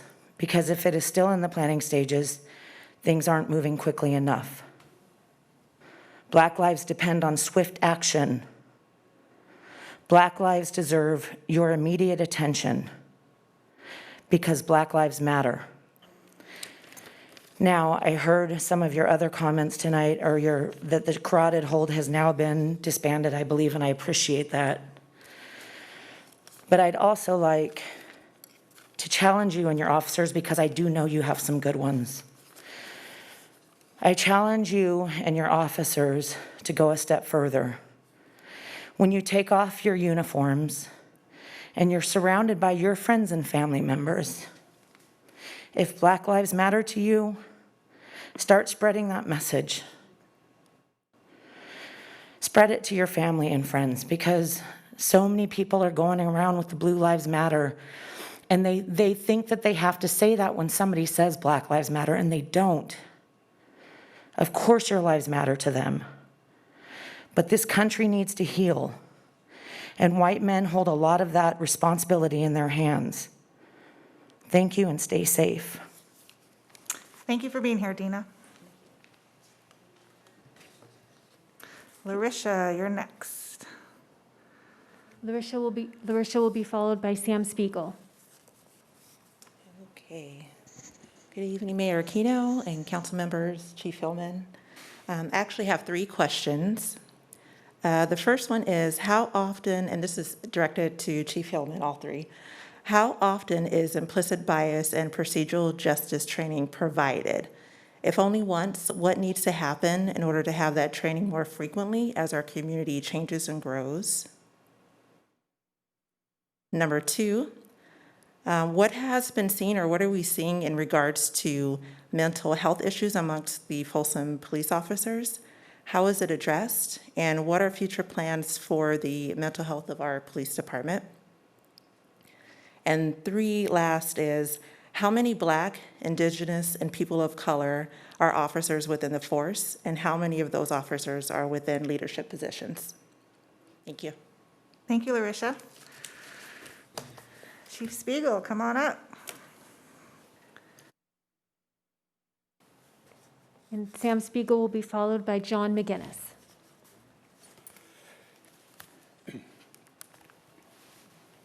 Good evening, Mayor, council members, city manager, and our public. For those of you that don't know me or are suffering from the memory issues that I do because of my age, I was your chief of police for about 10 years. During the course of my tour of duty, I had the distinct honor to also serve as your interim city manager. So, Chief Spiegel, will you make sure that you talk right into that microphone? I want to make sure Vice Mayor Sheldon can hear you, please. okay, Thank you. I'm sure that Ernie will appreciate that. Okay. To that end, I've spent 40 years in law enforcement. With the crowning portion of my career was here as the chief for the city of Folsom. And I've had 15 years of consulting experience where I actually perform comprehensive service delivery and staffing studies of other agencies, leadership development, and teach organizational resiliency. I'm a senior staff member for the National Command and Staff College, which is a nationwide instructional institute. The policies that you talked about tonight that the chief presented were enacted the Lexipol policies were enacted in 2001, shortly after I came to Folsom. And I'm not taking credit for having brought them through the door, but I will say that it was our efforts, along with the city attorney's office, to get Lexipol as part of our ongoing and regular basis, because the Lexipol system is what ensures our officers have an understanding of the policy, gives us the ability to show that they've trained in those policies, but most important, allows the city and the department to be proactive and react to changing situations, both from a training standpoint and from a legal and legislative standpoint. I was very pleased to hear Mayor Aquino review the section that I know by heart from the policy manual, which is section 300.2.1, which talks about the duty to report. The situation that occurred in Minnesota could have been averted if there was a culture within the organization that is like what you have in the Folsom Police Department, that is based in integrity, and that has policies that are surely enforced and absorbed by those members of the agency. Any one of those officers could have intervened and averted what happened, and they didn't. And I dare say it's because there is an inherent cultural problem. It's important to let all of you know that during my experience in the 10 years here, certainly we had an interim chief for several months, and then Cindy Renault was here before Chief Hillman. So I can safely say in the last 18 years, the Folsom Police Department not only has trained to be that agency, but we've also dealt with those that haven't complied. And I'm not talking external, I'm talking internal. If we have bad actors in the department, we've taken corrective action. That discipline may be more training, that discipline may be time off, or that discipline could be losing their job, and I dare say filing of criminal charges also. We fire bad actors. We recruit from our communities, and we recruit from the general public. And every workplace has to deal with that. Law enforcement is under a much finer microscope, must look at those things, and we do. And we take that challenge because we say we should be held to the higher standard. I want to just briefly touch on defunding. Defunding seems to be the woke term for people to use. And I don't mean that disparagingly to those that are speaking of defunding. I mean to our media that's come up with the idea that defunding is a new concept. If you go back to 2008 when the recession hit and the budgetary cuts across the nation occurred, law enforcement still had to maintain its responsibilities. Since that time, however, there have been a lot of added duties that law enforcement has had to perform. You've talked about mental health tonight. You've talked about homelessness. There's a sundry of other things. Some communities helped. Their councils were able to fund a little bit more money toward that, maybe toward a homeless program. But in general, those added duties and responsibilities fell on the police department. So I find it uninformed for the media and some of the public to suggest, well, we can take this money and put it into mental health. What you need to do is make the commitment, you meaning the public in general, make the commitment to mental health, to homeless issues, and fund those. But you can't take money away from something that wasn't funded to deal with it to begin with. More importantly, and probably my last point so that I don't go too far over here, along with the defunding has become the villainization of law enforcement. Law enforcement has now been demonized because of bad actors, legitimately, because of bad actors other places. You've heard tonight and you've seen what the evidence is here in Folsom. I don't doubt that the last speaker, that she's had a bad encounter. Those will happen. We employ humans. But it's up to the department, it's up to the chief, the command staff to deal with those, make corrective actions, and share what that is with the department so that they move forward. You've got one of the best law enforcement agencies in the nation. I can say this because I look at law enforcement agencies across the nation. They're well-trained, they have integrity, they have commitment, they are integrated in this community, and they're proud of their city. They will make mistakes, they will learn from the mistakes, but they will continue to serve regardless of what comes their way, and they will be on that front line every day that they're asked to do so. Thank you for my opportunity to speak to you. Thank you for coming back. I know for newbies like me, we appreciate the history, so thank you for being here. Sheriff McGinnis, come on up. Good evening, Mayor Kano, members of the council, Chief Hillman, the city manager. May I take this off? I'm 6 feet away from everybody, I think. Thank you very much, and I especially want to thank the chief for his presentation tonight. By way of background, I retired as your sheriff in Sacramento County about 10 years ago, nearly 10 years ago. 31 years in law enforcement, and since that time I have been working as a law enforcement consultant up and down the state, literally from the Oregon border in communities I never even knew existed, all the way to Southern California, agencies large and small across the full spectrum. And I have had occasion to look at best practices, conduct internal investigations, cause the termination, and in at least one case, the prosecution of a law enforcement officer. What I see in Folsom is something I find incredibly refreshing, and that is something Chief Spiegel alluded to, the culture of the organization. This is extraordinary, to have 44,000 plus public contacts in the course of a year and not a single complaint of excessive force. Not an unfounded complaint, not a non-sustained complaint, but a zero number for complaints in an organization that has this level of activity. I think a lot of the reason for that is the seeds that have been sown here to professionalize the organization, to make it clear and unequivocal what would and what would not be tolerated. And as we've heard, the incident in Minneapolis, shocking, appalling. Everybody across the board, I think, believes that. I don't know anybody who has opined to the contrary. The consequences for that course of action, despicable as they were, are prosecution, criminal prosecution. That's underway now, as well it should be.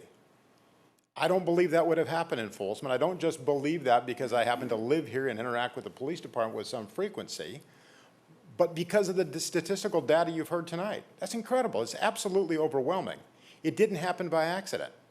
These are fragile realities, and I would encourage the chief and everybody in city government to make sure that things don't change along those lines. And you will have. I'm sure as we're here tonight, you will have instances in which people will assert that they were improperly treated and file complaints accordingly. They need to be vetted and fully investigated and let things work out as the law and policy dictate. But the fact that you have found yourself in this very pleasant environment today, I think, is huge and should not be forgotten. I want to share just a couple of things that I don't know if the general public and frankly even members of the council are aware. But there's no other profession in our society that is subject to the same level of scrutiny as the people who represent your city as police officers. They are subjected to a complete and thorough background of their life. Everything they've done from elementary school on, the way they've treated people, the way they've interacted with those who have employed them, those with whom they have a social relationship, those with whom they have an educational relationship. All of that goes into play. Then they are subject to a very comprehensive written psychological examination followed up by a psychologist interview to ensure that they are properly suited for a job that has the level of authority that police work has. That's an enormous hurdle, and the rejection rate in terms of the number of people who don't measure up, who don't qualify, who cannot be so trusted, is significant. So it's not by happenstance that you have here what you have. I also think it's appropriate to acknowledge the leaders who have been in this organization going back several years. Because this is not something, as I indicate, that has happened by accident. It's a product of a lot of work, relentless effort to maintain that very, very impressive culture. And I salute and applaud the efforts to do so. The city of Folsom, I think, enjoys a lot of great things. It's a vibrant business community. Everything you need as a resident of the city of Folsom, I can tell you, I don't need to leave the city of Folsom to get things I need and want on a regular basis. Of course, pre-COVID and post-COVID, hopefully. And that is a shot in the arm to the local economy, to your coffers, frankly, to help to deliver good quality service to this community. A major portion of what people think about when they move to this city, when they establish a business, I am a business owner in this city, is the likelihood that they will be able to operate their business in a safe environment, without which there's no future. So I think it's incredibly important that that be kept in the proper perspective. I'll tell you one very, very quick personal story. I oftentimes hear the assertion that that people in certain communities have to tell their kids to behave in a certain way when they're stopped by the police. Well, guess what? I must be part of that community too, because I got that sermon from my father many, many, many years ago, and I shared that message with my son. My son turned 16 years of age, living in the city of Folsom, got his driver's license, and as every 16-year-old, he was anxious to take any opportunity to drive anywhere. It didn't matter where. He was going to go drive solo someplace, right? Many of us can relate to that. He had the privilege of doing so in a non-stolen car with a driver's license that was maybe different from my start. Nonetheless, as he did so, his very first trip out by himself, actually ran an errand for his mother to the grocery store. And what happens? He gets stopped by one of Folsom's finest. And he had been cautioned and schooled and told to treat the officer with respect, to be cognizant of the fact that he knows who that officer is, but that officer has no idea who he is, and therefore may perceive a threat. Well, suffice to say, it was an equipment violation. He had a burned out taillight, took his lumps for that, and established a relationship with that officer. To this day, my son's now in his early 30s, he's graduated and professional, and he has a regular visit with that officer who's long retired on a social basis today. So not every police contact has to be bad, but I think the likelihood of a police contact being positive is greatly enhanced when both people come to that meeting with a positive attitude. So I thank you very much for what you do. I truly appreciate the phenomenal job you do in leading this city. I'm grateful to the chief for his good work and his staff, and it's a tough job, and it's gotten more difficult, and I stand with them. Thank you very much. Sheriff McGinnis, can I put you on the spot for 1 second? Of course. Part of the 8 Can't Wait proposals talks about not shooting at a moving vehicle, and I know you had a very specific incident when you were sheriff where that very thing happened, and I'm wondering if you could just provide a little background. Yeah, and again, I'll throw a little more background if I may. I actually participated with my chief of staff and legal counsel at the time to actually create a new policy and a very, very clear practice that would minimize those instances in which an officer could shoot at or from a moving vehicle. Generally speaking, it's a bad idea. However, there are those cases in which an officer, I believe, has to have the latitude to adjust. General orders are just that. They're not specific orders. In fact, that's in the preamble to many law enforcement agencies' general orders. They do have an option. They do have a right to assess the circumstances and deviate where they see fit, as long as they can articulate that. We did put cameras in our cars, which is I thought it was extraordinarily expensive at the time. We did it division by division, and the very first weekend, if I'm not mistaken, but very close proximity time-wise to that first weekend, those cameras were in cars in one division. There was an officer-involved shooting at a moving vehicle. And everything about that video, every single dimension of that video was exculpatory for the officer and actually cleared him of any wrongdoing criminally or administratively in that interaction. So there are exceptions, and I think that has to be understood to every rule. I also heard different descriptions of the carotid constriction. I think it's worthy of note that that had been for years a force option that was used in lieu of deadly force very successfully for a long, long time. And because of the edict that's come out from the governor in recent months, if I were leading a law enforcement agency today, I would take it from the policy, because it puts the law enforcement agency in a position where they have an affirmative duty to defend something that they've done. And of course, the potential exists for it to go terribly wrong.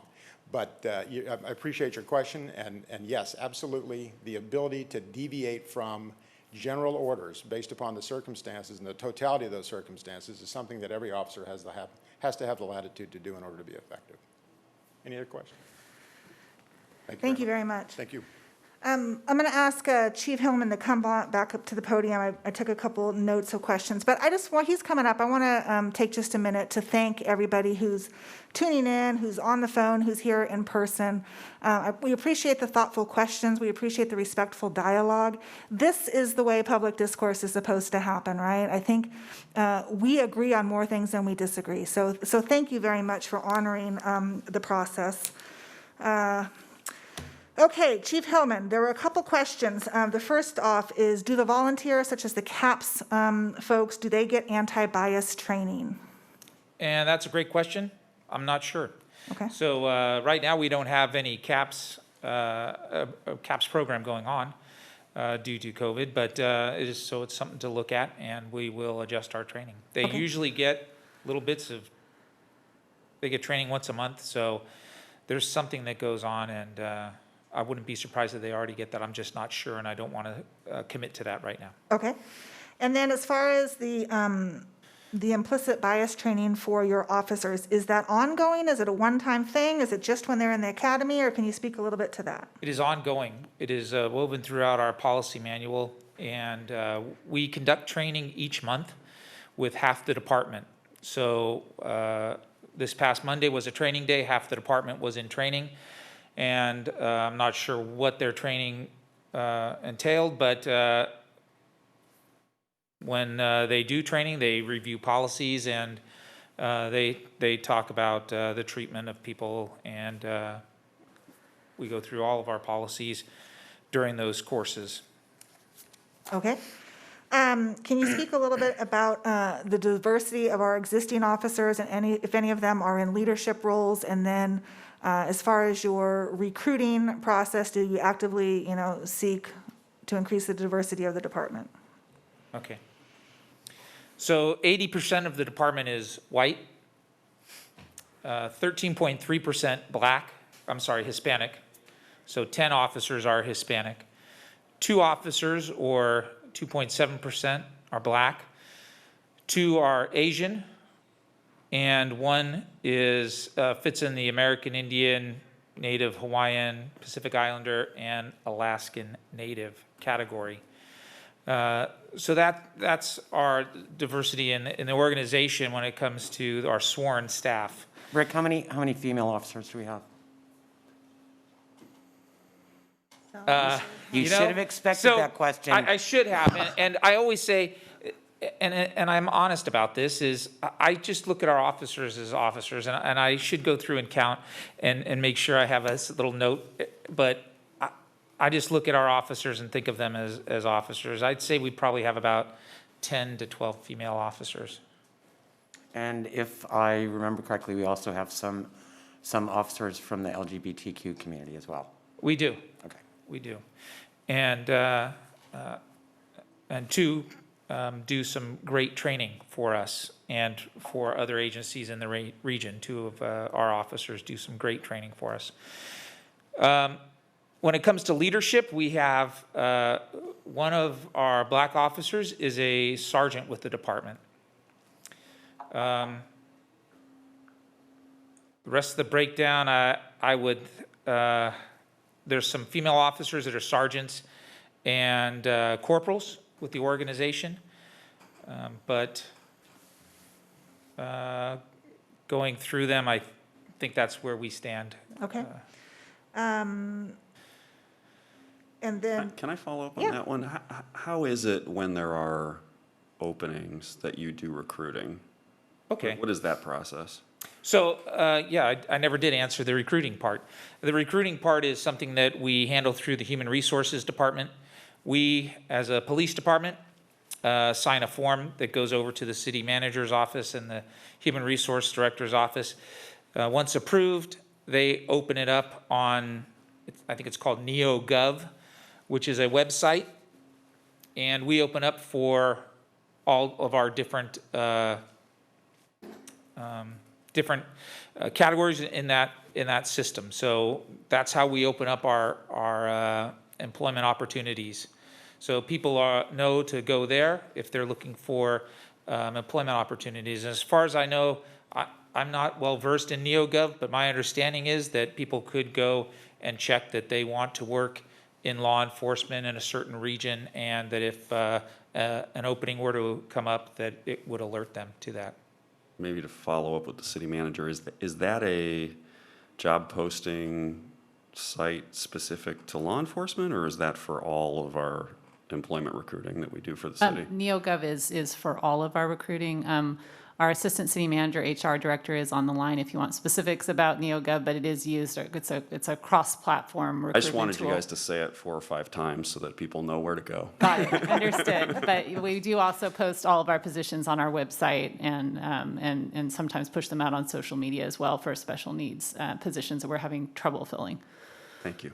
Okay. A couple more, Chief. Some folks asked about mental health issues and resources for officers. I know, you guys see some horrific things, as do our fire personnel, and you're responding to accidents and that sort of thing. So what sort of resources are available for your officers?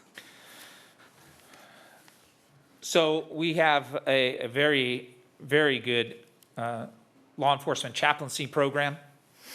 And those chaplains come out and they'll meet with us in our briefings. They'll ride with officers. They've been trained in many different ways, but they come out and talk to us. We have a good peer support program within the agency, so other officers that have gone through training, and an officer can call and talk to them. We also have our employee assistance program offered through the city, so employees could seek assistance that way. And the Human Resources Department just funded an app for us, a wellness app for the police department, and we're pretty excited about this. You can see that on my face. And I want a wellness app. So this is a pretty robust law enforcement, well, it's public safety. It's a public safety app. What it does is it puts it in the hands of officers and their significant others. So if an officer's having an issue, there's resources available to them. Those resources include if they're feeling depressed, what they can do to overcome some of this. And then they can actually push a button and get in contact with a police psychiatrist or psychologist, somebody that's been vetted by the company, and talk to them directly and get the assistance they need. The good thing about this is for the significant others, if there's a spouse, for instance, who has seen problems but doesn't know what to do about it. Sometimes officers take their work home and the spouses don't know how to deal with that. Well, this app can help them too and help get them the assistance that they need and their spouses the assistance they need, all confidentially. So we were pretty excited about that. We've just signed a contract, so we haven't even developed the full app yet to be deployed to our officers. That's great. I'm happy to hear that. You may not have these figures at your fingertips, but somebody did ask about response times. Do you know the average response time here in Folsom? Average response time is probably about 13 minutes, and it varies. It's been a little less since COVID, but I would say about 13 minutes. Okay. Someone asked about the most pressing concern that you guys are dealing with and what you're doing to address it. Sideshows on the parking structure, right? Yeah, it sounds like it. So there's always different trends, things that are going on. Obviously, last year we had big concern with traffic. We had a lot of fatalities in our community, and that was a big concern for us. So we redirected some forces, and we're able to, I think, make some good change. I don't want to jinx myself, but we've reduced the number of fatal collisions in our community. So that was an issue that we had last year. This year, we're seeing a lot of thefts occur. And so we're trying to work on that, using our crime suppression unit to work on those types of things, if that's the meaning of what you were getting at. Yep. Okay. Also, was mentioned, one of your values being esprit de corps, and was that consistent with complaints and how those are investigated and stuff? So we do not have an external review board. Some agencies do, some do not. Some have not had success with those. Do you want to address that a little bit? Sure. We don't have an external review board. However, we do have a process in place where officers come forward if they see something that is wrong and violates policy. And it's easy for me to stand up here and tell you that. And what I can say is that we've seen more internal complaints against our officers. So complaints that have been generated by my command staff or our supervisors about officers' conduct than we have by receiving any citizens' complaints.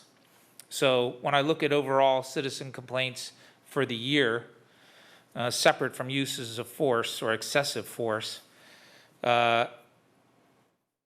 we've had more complaints generated internally. So I think that's one way of judging that we aren't afraid to come forward when we see something wrong. We also have supervisors that do their job and evaluate people properly, and they're not afraid to prevent and stop bad behavior, because oftentimes they can see some bad behavior at the beginning stage and they'll address it immediately before it gets out of hand. Sometimes just talking to an officer is one way of approaching a problem versus allowing it to continue and fester and become a big problem. And then just final question. Again, I think it's just remarkable that you have had no complaints of excessive force in 2018, 2019, and 2020 thus far. You know, you're doing a heck of a job, but again, you hire humans, as Chief Spiegel put it, and you know, sometimes things go wrong. Could you just explain what is the process for filing a complaint? Sure. So we have complaint forms at the police station. Somebody could simply call into the police department, though. A dispatcher answering the call would just make sure a supervisor is contacted, and we have supervisors on duty 24 hours a day, 7 days a week. The supervisor would take that information. They document whatever they've been told. Sometimes the complainant only wants to talk to somebody from internal affairs. So the supervisor will provide the person with a form and allow that person to write out what's occurred, and then we forward that form to our professional standards supervisor. The professional standards supervisor receives those, goes over those with me, goes over any complaints with me, and then we categorize them as to an internal affairs full investigation or a service complaint. Is this an issue where, say, an officer was speeding on the way to the jail, and this can be handled by his supervisor talking to him about it? Or is this a complaint of misconduct that needs a full internal affairs investigation, where we are sitting somebody down, talking with them through their attorney, and conducting an investigation that may lead to discipline? Okay. And if I'm not mistaken, the complaint form is online on your website also, correct? Yes. Okay. Okay. Any other final questions or comments from the chief? I think we've about covered it. Chief, thank you very much for being here. I think this was helpful. And again, if that PowerPoint isn't up yet, we will make sure that it's up, and a lot of good statistics in there. So thank you very much. Thank you for your time. And you all are welcome to stay and enjoy the very riveting topics we have on the rest of the agenda. But if you leave, we will not be offended. So, Madam Clerk, could you call the next item, please? Sure. Your next item this evening is the consent calendar. Is there anything that anybody wants to pull? No, I'll move consent. Second. Okay, we have a motion and a second. Please call the roll. Councilmember Howell, Yes. Kozlowski, Yes. Morin, Yes. Sheldon, Yes. and Aquino. Yes. Next item, please. Okay, your next item this evening is public hearing item 14. This is resolution number 10484, a resolution of the City Council approving and confirming the report of delinquent utilities charges and requesting Sacramento County to collect such charges on the tax roll. I believe we have Finance Director Stacy Tamani presenting tonight. Good evening, Mayor, members of the council. This is Stacy Tamani, Finance Director.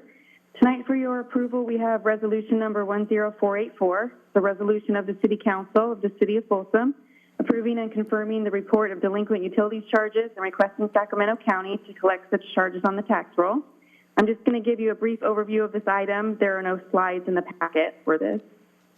The city collects user charges for about 26,000 accounts, and that totals approximately $48 million annually for all of the various utility services, including water, sewer, and solid waste.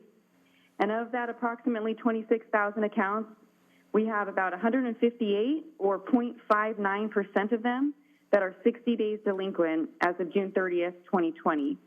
The report of delinquent utility charges that you are approving with this item tonight lists the active accounts that are more than 90 days delinquent.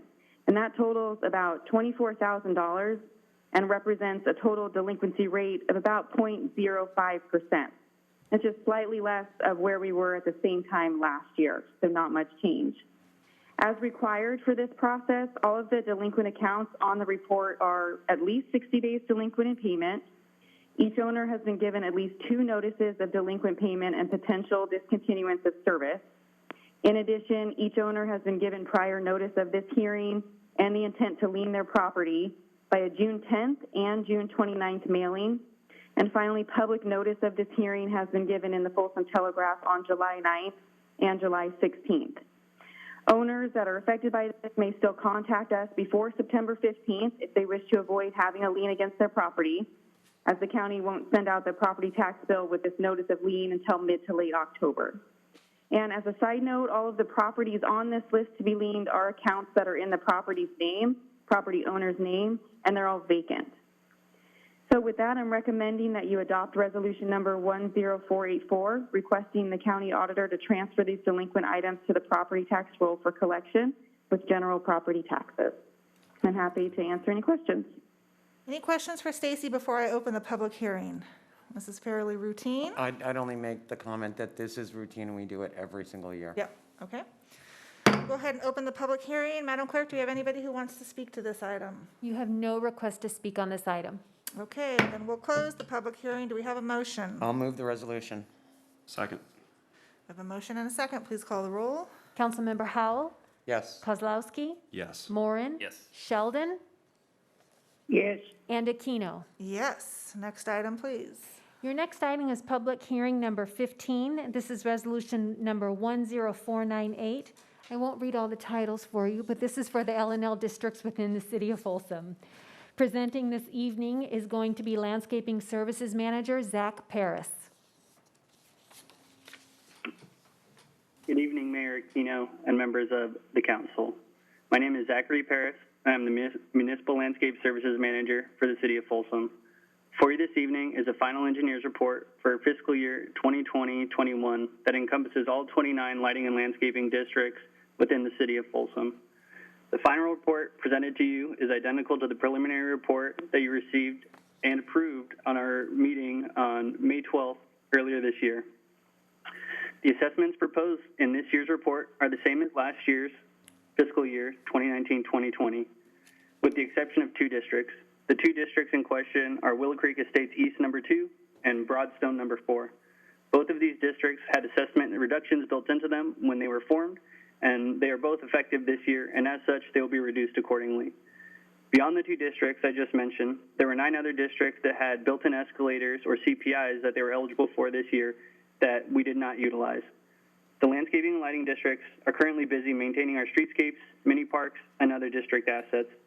Some of our more notable projects we have slated for this fiscal year are additional repairs of the American River Canyon waterfall, sign renovations in both Willow Creek South and Willow Creek East, and irrigation controller upgrades. Beyond the projects I just mentioned, we continue to focus on water conservation throughout the districts and have begun several LED light replacement projects that will continue this fiscal year. That concludes my presentation, and if you have any questions, we do have our engineer on the line if there's anything technical or specific we need to get addressed.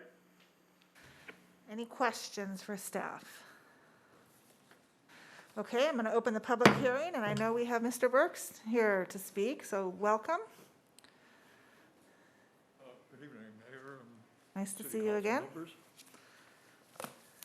I have a copy of the engineer's report here. It's a fraud. It violates state law. The Landscape and Lighting Act of 1972 is part of the Streets and Highways Code. And I don't know if any of you have ever looked at it. I have a copy here. The one you get on the internet is much easier to read, but this is adequate. It prohibits installments for maintenance and servicing. It allows 5-year installments for some things. All of those, if you look at what it refers to, the definition of improvement, and they all start with the word the installation of. Those are 5-year, so-called short-term installments. It allows installments up to 30 years if you're paying a mortgage on a park or a community center or something. But that includes the words not to provide for the costs of maintenance and servicing. And every installment in here is something like replace trees or paint lampposts. They're all maintenance and servicing. In addition, the engineer got very imaginative and added a whole lot of improvements that are not in the contract. Now, the law requires that when a district is set up, the improvements shall be described. The nature, location, and extent of the improvements must be in there so that the engineer knows what to charge for. Well, this engineer didn't bother to look. He kind of looked around and said, well, let's see, we ought to charge for the Muir House, and in Steeplechase, we should charge for the street lamps. They are not in the contract. I don't mind if you want to put them in the contract, that can be done, but they aren't in there, and they should not be charged for. I provided a spreadsheet, which I hope all of you got. It shows interesting little things here, like American River Canyon number 2. Their assessment was $12,000. They spent $2,371, and somehow or other they accumulated $158,745 of surplus money. That money belongs to them. It doesn't belong to you. It belongs to the district. It was supposed to be returned to them. And this engineer's report, the instructions to the engineer say that they're supposed to list the surplus. They don't do that. There's $3 million of surplus. And it's on the spreadsheet. I took a look at it, you saw it, and you should be aware of it. That money belongs to the people in that district and was supposed to be used to reduce this year's surplus. It hasn't been done for 20 years. And if you look at all of the times when the city actually reduced an assessment because of the surplus, it almost doesn't happen over a 20-year period. It's because you're careless about it. It isn't your money. You really don't care about the people in Lexington Hills or Steeplechase or American River Canyon. You just got your own little thing in mind, and this is just too much bother for you. So I'm urging that you just reject this one, pay for the improvements this year out of the surplus money. There's more than $3 million. I know, by the way, you have not received the financial information. The Landscape and Lighting Committee does not receive the financial information. And when they look at the engineer's report, which is about 105 pages, their eyes just glaze over because they're not accustomed to ever looking at something like this. And you're not accustomed to looking at it, obviously. So I urge you to reject this. It's a violation of the law. It shouldn't even be necessary for me to be here tonight. You ought to have a city attorney look at it a little more carefully, and instead of just skimming through the law to find some excuse for you. I have nothing else to say. Thank you. And Thank you for coming out. Anybody else sign up to speak? Sorry, no further speakers tonight Okay. on this item. So we're going to close the public comment. Are there any questions or comments for staff? I'll move the item. I'll second. Did you have a question, Mike? You're looking like you have a question. Okay. Go ahead and call the roll, please. Councilmember Howell? Yes. Kozlowski? Yes. Morin? Yes. Sheldon? Yes. Eno. Yes. Okay, next item, please. This takes us to new business item 16, Folsom Plan Area Specific Plan Infrastructure Fee Nexus Study and Fee Update. You will remember from earlier this evening, this is your item that had updates. Our Finance Director, Stacy Tamani, will be presenting, and if you're following along, your PowerPoint presentation begins on page 971. Good evening again. This is Stacy Tamani, Finance Director.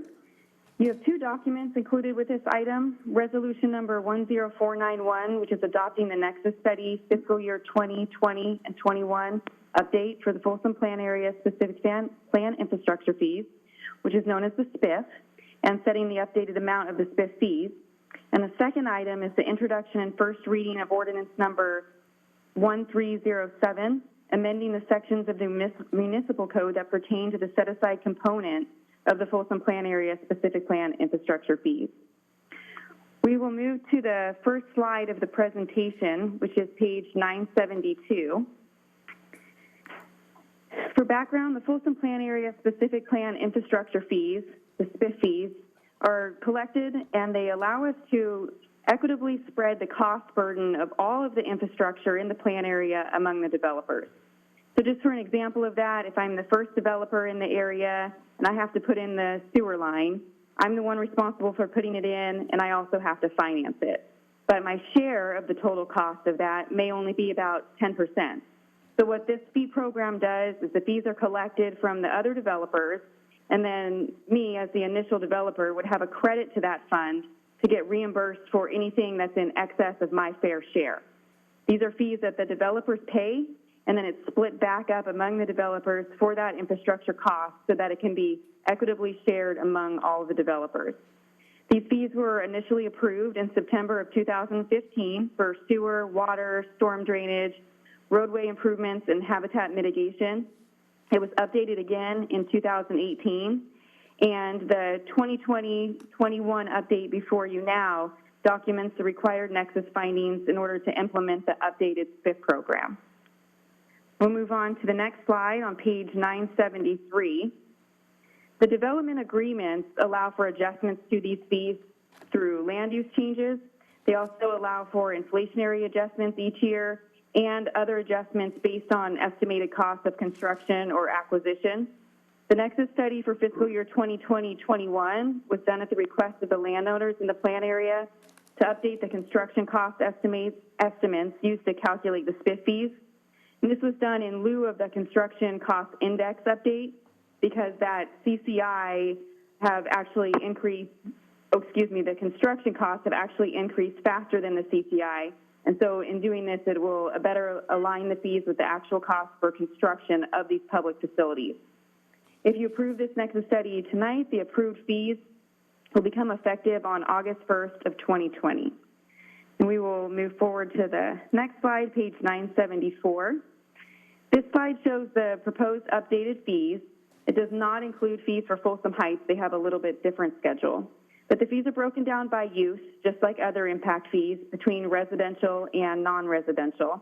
Here on this slide, we have the residential fees, and you see increases ranging from about 13% to 16%, depending on the category. If we move to the next slide, this is showing our non-residential. We're on page 975.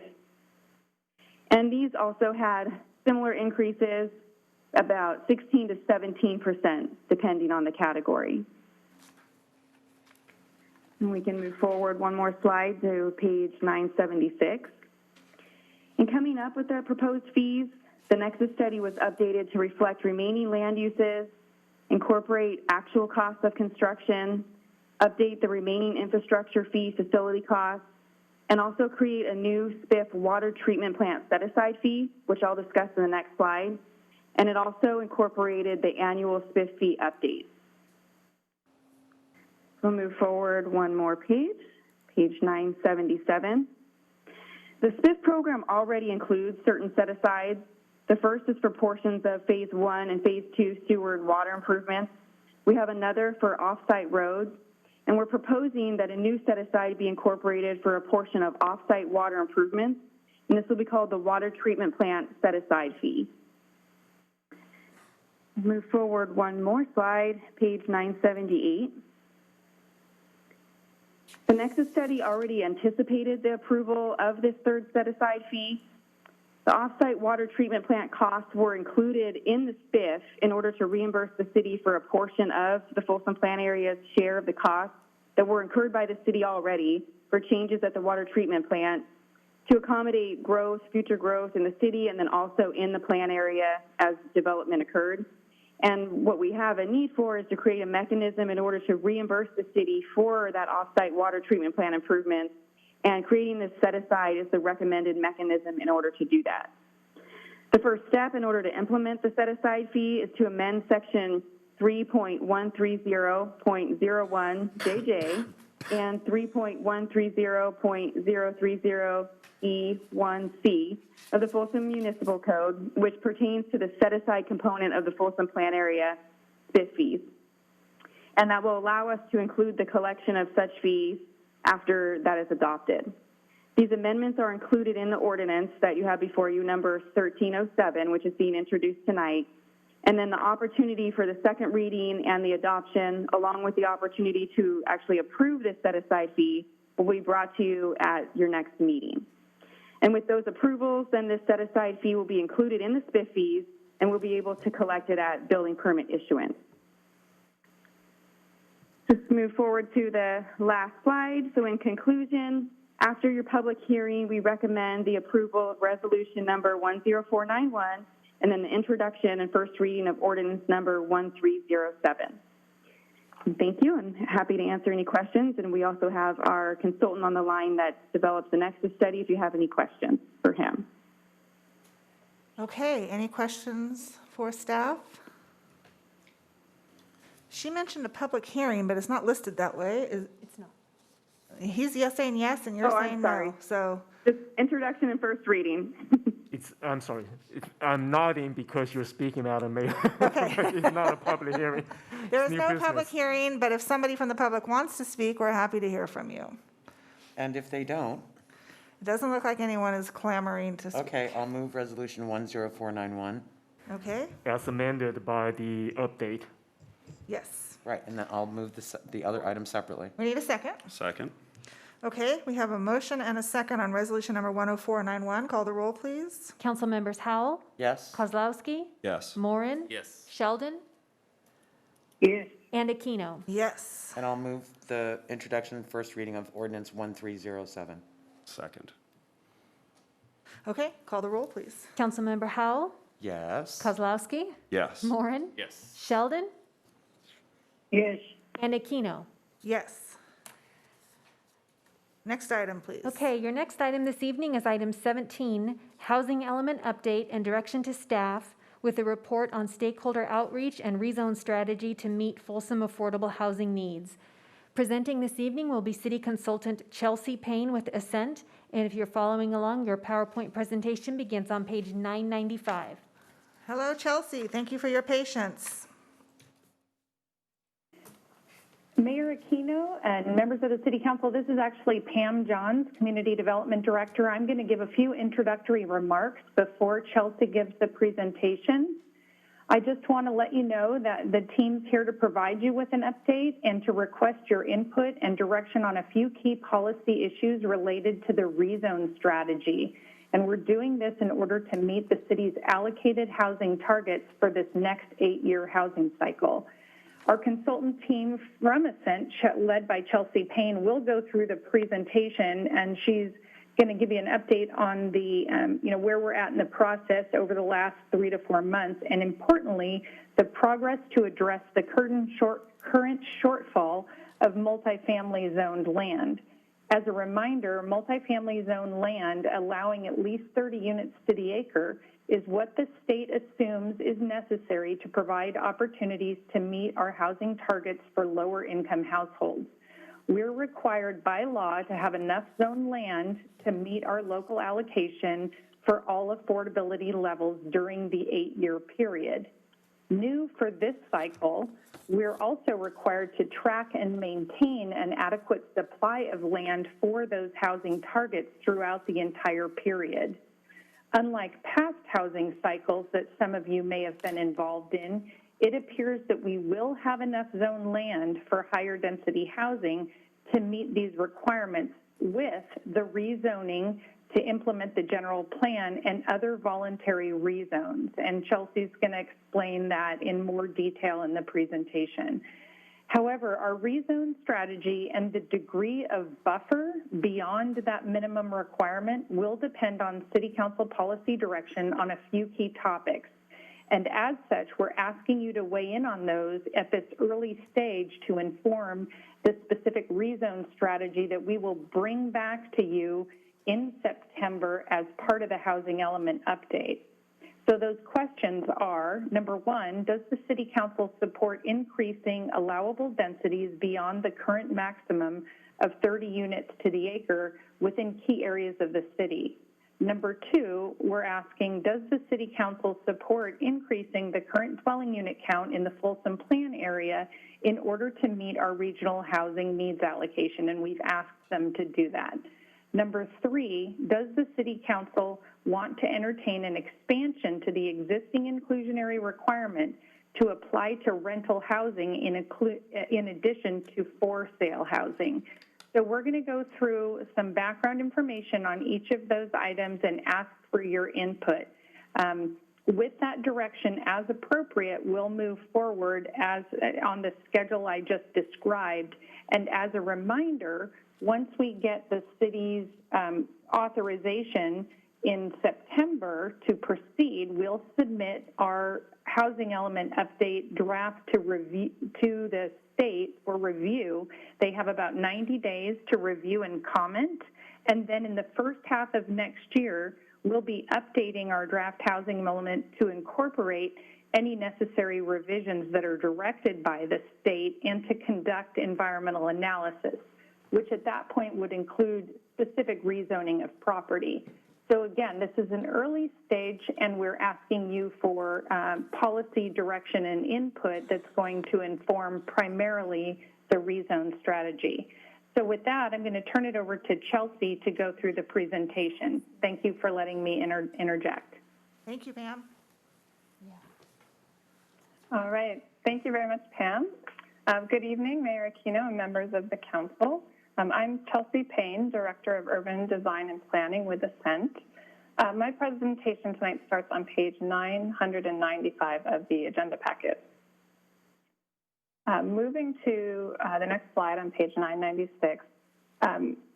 Earlier this year, in March, I gave an overview presentation that was introducing the housing element, and tonight I'm going to focus on our progress in meeting the city's lower income housing targets.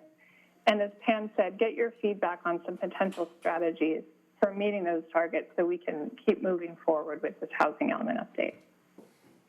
Moving to the next slide on page 997. This shows our overall project schedule. The process overall is scheduled to take about a year from when we started.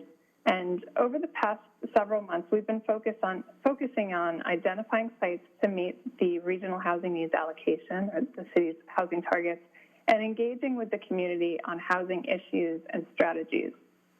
Our goal is to release the draft of housing element by early fall, and then, as Pam said, to come back to the Planning Commission and the City Council to get feedback on the draft housing element before submitting it to the state, HCD, for review and certification.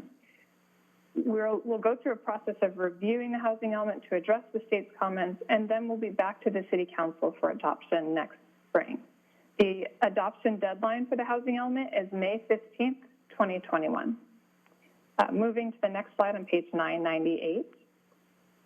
In early June, we held 3 focus group meetings on the housing element on the topics of affordable housing, missing middle and multi-generational housing, and homelessness and other special housing needs.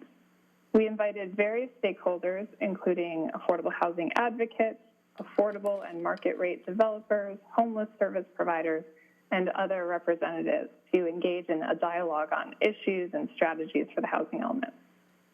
Some of the recommendations we received from the focus group meetings included looking at rezoning commercial land for residential, creating a loan program to fund construction of accessory dwelling units, allowing fourplexes and single-family zones, and increasing services in Folsom for homeless residents.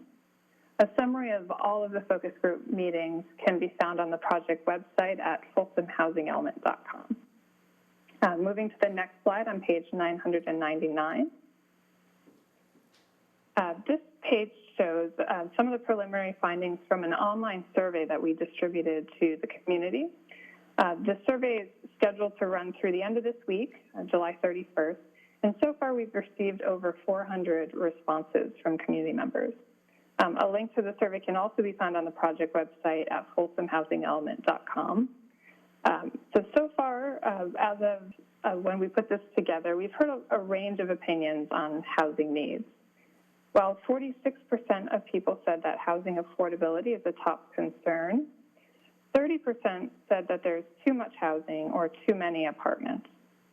And when asked about what type of housing is needed, about 43% said more large lot, single-family homes.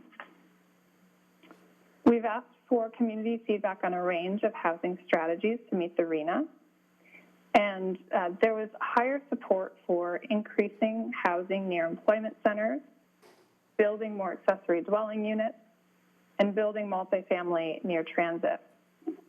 But there was less support for strategies involving replacing commercial zoning with residential, building mixed use along East Bidwell, and increasing housing densities in the Folsom Plan area. We're continuing to receive responses, and we'll post a final summary of the results very soon. I'm going to talk now about the city's housing targets, so moving to page 1000 of the packet. This slide shows the city's regional housing needs allocation. This represents the number of housing units by income level that the city has to plan to accommodate in the housing element. For the 2021 to 2029 housing element, the city needs to provide enough land to accommodate 6,363 housing units. This is much higher than the targets that were assigned for the last housing element, especially for the lower income housing target. That target increased by over 72%, or just over 3,500 housing units. The city has to show that there's enough vacant land zoned for housing to allow at least this number of housing units to be built. And we've conducted an analysis of all of the vacant sites in the city that are zoned for housing, and we've calculated the capacity on those sites for housing at various income levels. Moving to the next slide on page 1001. In state law, density is a proxy for affordability. So the more density, the more affordable. That's the underlying assumption.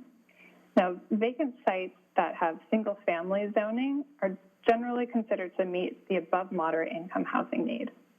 Middle density categories meet that moderate income need, and then the high density sites that allow for multifamily housing, specifically housing at 30 units per acre, those sites are assumed to meet the lower income need. While there's generally a lot of land zoned for housing in Folsom, there's currently not enough high density zone sites at 30 units per acre to meet that new lower income housing target. Moving to the next slide on 1002. And not only does the city have to show there's enough land currently zoned to meet the RHNA, but the city must maintain adequate sites for lower income housing throughout the 8-year planning period. There have been some recent changes in state law, as Pam noted, to the no net loss laws that are going to make it harder to maintain these adequate sites over that 8-year planning period. If a project is approved on a lower income site for fewer units or at a different income level than what's assumed for that site, the city will need to make a written no net loss finding that the other remaining housing element sites are adequate for meeting the lower income RHNA. If the remaining sites are not adequate, the city will need to identify and make a replacement site available within 180 days. So essentially, if a market rate project is built on a site that's identified in the housing element as meeting the lower income RHNA, the city will need to ensure that those remaining sites can still meet that lower income RHNA. Next slide on 1003 of the packet. The city can't use this provision to deny a market rate project that is otherwise consistent with the zoning for the site. So if at any point in the 8-year period, the city no longer has enough capacity to meet the lower income RETA, the burden would fall on the city to identify and rezone replacement sites within 180 days. Now we know there's a lot of demand for market rate multifamily housing, and not all of the high density sites will be built with lower income housing. It's just not feasible. There's not enough funding out there for that. So our recommendation is to build in a buffer of additional zone capacity so the city doesn't find itself in a situation where you need to find a new site to rezone every time you're approving a market rate project. Next slide on page 1004. This page shows the capacity on vacant sites that are currently zoned to allow for housing at 30 units per acre. And that capacity is 2,860 units. It also shows affordable units that are in the pipeline, 265 affordable units. So comparing that capacity on currently zoned sites and pipeline projects to the lower income RENA of 3,567 units, we've identified a shortfall of 442 units. If we wanted to build in a buffer of about 30%, that's roughly another 1,000 units that we would want to find capacity for. Now, if you recall the presentation I made back in March, the shortfall of 442 is quite a bit lower, and that's because we have identified additional sites within the East Bidwell mixed-use corridor that weren't included in the inventory of the current housing element. So that shows some of our progress in identifying some adequate sites. Next slide on page 1005. The RENA projection period starts on May 2021. So that's the effective date of the inventory. So looking forward, we can anticipate that at a minimum, at least 2 of the sites that we are currently including in the lower income inventory will likely not be available by next May when the housing element is adopted, because there are already applications that are in the works for those sites for market rate housing. So if we were to take those sites out of the equation, that shortfall increases to 950 lower income units that we would need to find capacity for, plus an additional buffer. So you can see how taking just 2 sites out of the inventory greatly reduces the remaining capacity to meet the RENA. Moving to the slide on page 1006. So we've been exploring several strategies for meeting the lower income RENA, and we're here tonight to get feedback on some of these strategies so we can finalize our plan for how we're going to accommodate the RENA. Some of the strategies we've been studying include increasing the production of accessory dwelling units, identifying sites throughout the city to rezone to allow for high-density residential, considering increased densities in key locations, and considering potential changes to the inclusionary housing ordinance. Next slide on page 1007. This slide addresses accessory dwelling units, or ADUs. There have been several changes in state law making it easier to build ADUs, and the city just recently adopted an updated ADU ordinance in compliance with state law. The state has said that they will accept projections of up to a 5-fold increase in ADU construction looking forward over the 8-year planning period if the housing element includes strong programs to incentivize and promote ADUs. So a 5-fold increase in historic ADU production would be about 40 ADUs each year going forward, or about 320 accessory dwelling units by 2029. We can assume that a little over half of these units would meet our lower income RENA. So ADUs are going to be part of our lower income RENA strategy. Next slide on page 1008. Over the past few months, we've been reaching out to property owners to discuss potential opportunities to rezone sites from commercial or business parks or other non-residential uses to mixed use or high-density residential. Our approach has been to work with interested property owners on a voluntary basis, and there are several property owners that are potentially interested and willing to rezone to help meet the RENA. But there have been some concerns expressed that related to the inclusionary housing on rental housing, specifically that a requirement on rental housing could potentially impact the feasibility of multifamily housing at Folsom. So this is one of the policy questions that we're going to be asking the council to provide direction on tonight.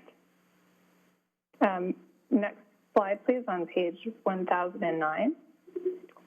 One of the strategies we're considering for meeting the lower-income RHNA is increasing density in key locations. The current maximum residential density that's allowed in the city is 30 dwelling units per acre, and that's roughly the density that's shown in the images here on this slide. So that means in our sites inventory, we're assuming development occurs in about the 24 to 27 unit per acre range. Now, if we were to increase the maximum density to 40, 50, or even 60 units per acre, this would greatly reduce the amount of land that we would need to rezone to meet the RHNA. So we'd like to get some direction tonight at the end when we get to the questions on whether or not the council is comfortable with us exploring higher densities in key locations. And specifically, we're looking at the East Bidwell mixed-use corridor, transit priority areas around light rail stations, and south of Highway 50 in the Folsom Plan area and the town center and the transit corridor. Next slide on page 1010. This slide shows some illustrative examples of some higher density residential developments, and there are other examples in the staff report as well. These projects here range from 47 units per acre, that's a project shown that's proposed for El Dorado Hills Town Center, up to 90 units per acre in the lower right. And visually there isn't a huge difference between that 30 units per acre, 50 units per acre, especially if there are design standards that ensure high quality design. The staff report also describes several higher density developments in Roseville that are roughly in the range of 60 to 70 units per acre. So those are densities that we're seeing here in our region. Next slide, please, on page 1011. The general plan, which was adopted in 2018, established the East Bidwell mixed-use overlay along the East Bidwell corridor between Coloma and Highway 50. The designation allows development, mixed-use development, housing and commercial, ranging from 20 to 30 units per acre. There are some examples of recent affordable developments within the corridor that have been within or slightly exceeded the 30 unit per acre standard, and those are listed here. So one of the questions we'll be asking tonight is if the council would support increasing the maximum density within this East Bidwell mixed-use overlay. Next slide, please, on page 1012. Another location that we're examining for increased density is the area surrounding light rail stations. The city's general plan land use element established transit priority areas, and the general plan directs the city to establish transit-supported mixed use near the transit station. And as part of the comprehensive zoning code update that the city is currently working on, the city is creating zoning standards for transit-oriented development in these areas. SACOG, which is the regional agency, recently prepared a transit-oriented development action plan that analyzed the feasibility of development at several light rail stations within the region. And one of the stations they looked at was the Glen Robert G. Holderness Station. The analysis determined that the current maximum density of 30 units per acre was not feasible for development unless there was a very significant amount of subsidy to make that project pencil out. And the study evaluated the feasibility of much higher densities at that station. So we'd like to get some direction from the council tonight on whether or not we should be exploring increasing densities within the transit priority areas as a way to help meet the lower income RHNA. Moving on to the next slide on page 1013. We've also been working with landowners in the Folsom Plan area to identify ways that may help the city meet a portion of the increased lower-income arena within the plan area. Staff has asked the landowners to help the city meet about half of the arena shortfall that we initially identified.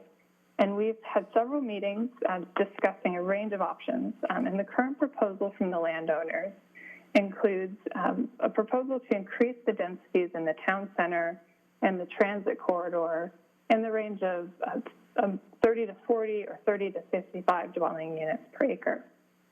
These are areas where multifamily is already planned in the plan area. We've also had some discussions about potentially rezoning commercial sites or lower density sites to high density multifamily. And the strategy also includes a robust effort to include accessory dwelling units in single family developments. Next slide, please. Moving to page 1014 of the packet. In order to finalize our RENA strategy, we need to get some direction from the City Council on whether or not the Council would support increasing the maximum unit count within the Folsom Plan area in order to help meet the RENA. The Folsom Plan Area Specific Plan currently allows for 11,461 new housing units. There have been several amendments to the specific plan over the past few years with land use and density refinements, but these changes have always reallocated units from one area to another without increasing that overall unit count. If the Council were inclined to increase the unit count, a more detailed CEQA analysis and water supply analysis would be required. Next slide, please, on page 1015. So the last topic I want to cover tonight is the city's inclusionary housing ordinance. The city has an inclusionary ordinance that was originally adopted in 2002 and later modified in 2013. The ordinance currently requires developers of for-sale residential projects that are greater than 10 units to include at least 10% of their units as affordable to lower-income households. The original ordinance applied to both rental and for-sale housing and required 15% affordable units. The 2013 amendment was in response to a 2009 court case that's referred to as the Palmer case, and that case had invalidated inclusionary requirements on rental housing. So the city's amendment was in response to that case. More recently, in 2018, the legislature enacted some legislation that supersedes that Palmer decision and provides jurisdictions the ability to adopt ordinances that apply to rental housing. As part of the housing element update, the city will be undertaking an in-lieu fee analysis to analyze the appropriateness of the current in-lieu fee associated with for-sale housing. Next slide, please, on page 1016. As part of the in-lieu fee study, we'll be looking at what other jurisdictions in the region are doing, and not all jurisdictions in the region have an inclusionary ordinance. Of the jurisdictions that do have an inclusionary ordinance or a housing impact fee, most of them have some requirement on rental housing. The most common on rental housing is an impact fee. I do want to note the check in the Folsom column that says applies to rental units. That's really just inclusionary requirements would apply for rental housing that receives financial assistance, which tends to be affordable projects. So essentially there is no requirement on rental units. I just want to clarify that. During our meetings with various property owners throughout the city, there's a lot of willingness to proceed with voluntary rezones to help meet the RENA, but several property owners did voice concern about the potential impact that an inclusionary requirement would have on the feasibility of multifamily development. So therefore, before we proceed with the rezone strategy, we'd like to get some direction from the council on whether or not there's any desire to modify the current ordinance. So that concludes my presentation. The questions that we'll be asking tonight are shown on the next slide on page 1017 of the packet, and I'd be happy to help answer any questions from the council. Okay, thank you very much, Chelsea. Mike, you have any questions? I guess just one. If we were to increase densities, but not place an inclusionary requirement on those projects, are we simply creating the opportunity but not going to achieve any affordable units? Just for practical purposes, I mean, are we going to get a result where there are affordable units that come out the other end of this, process? What has historically happened, and Andy, you can back me up on this, is that you're going to get the number that you're going to get. The city's not responsible for building it. No one is ultimately at the end of the day responsible for building it, which basically kind of defeats the purpose of the whole thing, frankly. But all we have to do is have sufficiently zoned property on which it could be built. Yeah, I mean, I recognize that my question was rhetorical, basically. Yeah. I was just making a statement somewhat, but do you have something to add to that, City Attorney? Yes, sir. Councilmember Kozlowski. Madam Mayor, if I may. So the city's inclusionary housing ordinance applies to both single-family and multifamily projects to the extent that those projects are for sale units, for sale products. What Chelsea is asking is for the council to consider extending that component, that requirement to future rental housing, which doesn't have to be multifamily, it can be single-family rental, but multifamily typically, which the city actually did when it initially adopted the inclusionary housing ordinance before the Palmer case. So that's the distinction. The inclusionary housing ordinance will continue to apply to multifamily projects as long as those are for sale. Got it. And then a question for the clerk, are we going to do a ballot and put it up on the overhead? Then I will answer yes, yes, no. Okay, Andy, you got some questions? Yeah, so another question just along the lines of the question just asked. So my understanding based on reading and hearing the overview of the staff report here is, let's say we go through this exercise, we do some upzoning in the Folsom Plan area, and so there's opportunities for, and let's say we decide, 50 units per the acre, that's okay, just again to try and fix this problem as easily as possible. But from what I saw there is if a developer has that zoning right and they exercise that, and it gets to the point of, no inclusionary requirement, so they just pursue this market rate, which, I think is a benefit. We're at least building something that's not as expensive as other housing stock. But if there's nothing affordable in there, it's all market rate, and it is their right, then are we ever going to get anywhere? Because we would have to then go through this exercise again, find some other willing participant, and then fingers crossed, hope something affordable gets built there. And again, this is assuming that the city doesn't have the financial resources to subsidize the product so that it is affordable. So it seems like there's the potential to never get there.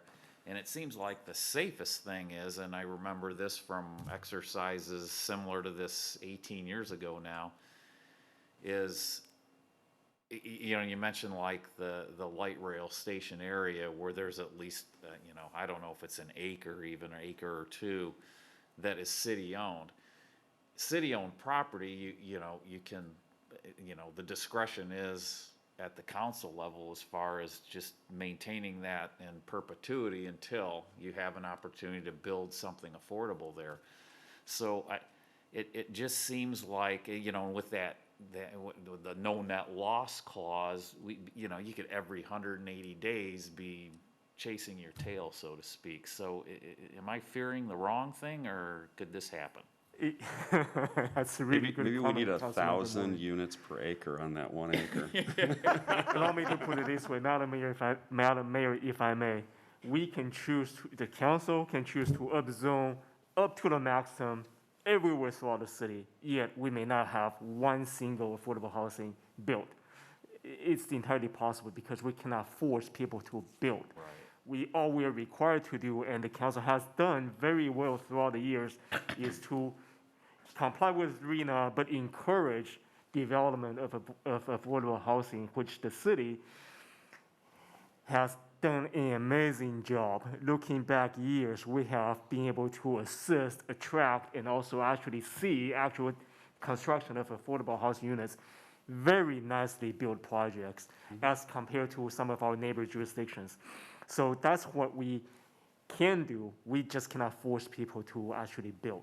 But that's part of the RENA exercise. That's part of Chelsea's strategy for the council to consider building in some kind of capacity as a buffer, so that if we just don't have affordable housing developer coming in and they continue to build market rate, we will not have to keep running back to the council to force some kind of rezone on some developer or property owner who may not want it. Right now, we have the ability and the opportunity to collaboratively work with landowners to see if there's a win-win, so that it may be a win for them as well, a win for the city residents to have the capacity in the event that affordable housing developer would come to town, which they have consistently year after year. We're hoping that will continue to remain the case. So part two of this concern is that we, possibly get ourselves into this position where we, have to, deal with the no net loss. But as was just described, the other consideration is how much are we going to let this accumulation of dwelling units increase in the Folsom Plan area, relative to capacity to service, whether it's water or whatever, and, any sort of infrastructure. And I know there, some work in progress to identify, what, because we're always updating it, what's the water need there and things like that. But again, if we're going through this exercise every few years where, okay, there was an upzoning, but that was just developed as market rate, so we need to do some more upzoning. I mean, this is just a cumulative thing, and it's, and when I was previously on the council, this was a common rant of mine, and maintaining some discipline as far as the planned unit count in the Folsom Plan area.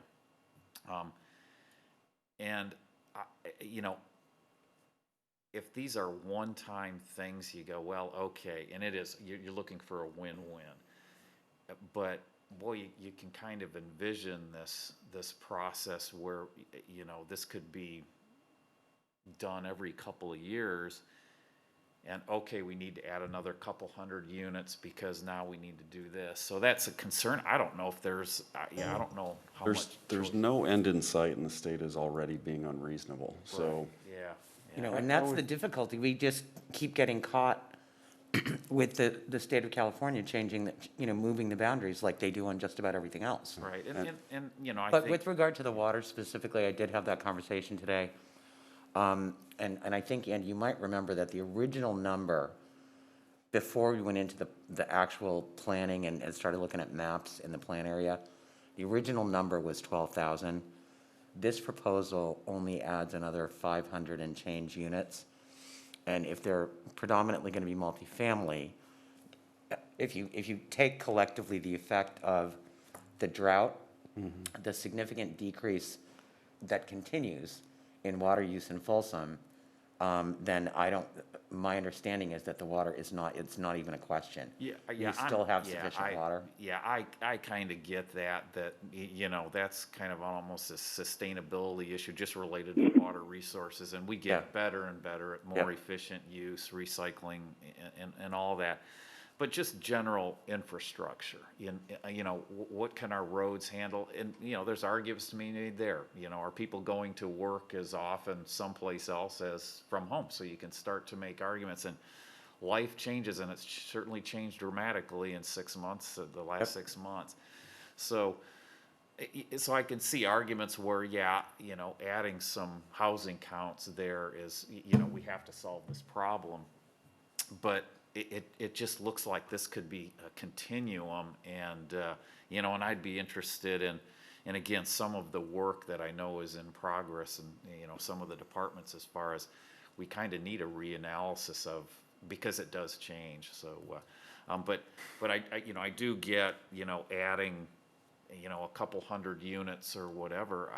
You know, number one, I don't know if we have a lot of choice. Number two, I'm happy that we have found the development community in the Folsom Plan area interested in assisting. So this is not near the problem that we had when I was on the Planning Commission and Kerry was on the City Council, and we were looking at 120 acres of rezoning in a, you know, a much smaller city of Folsom at that time. So I kind of coming into the, you know, the tail end of this housing element update, but you know, a lot of great work's been done. I mean, these are choices that, you know, maybe we don't want to make specifically, but we certainly have decent options as far as I'm concerned. But I was just kind of curious about this, you know, this negative feedback situation we seem to almost be entering into.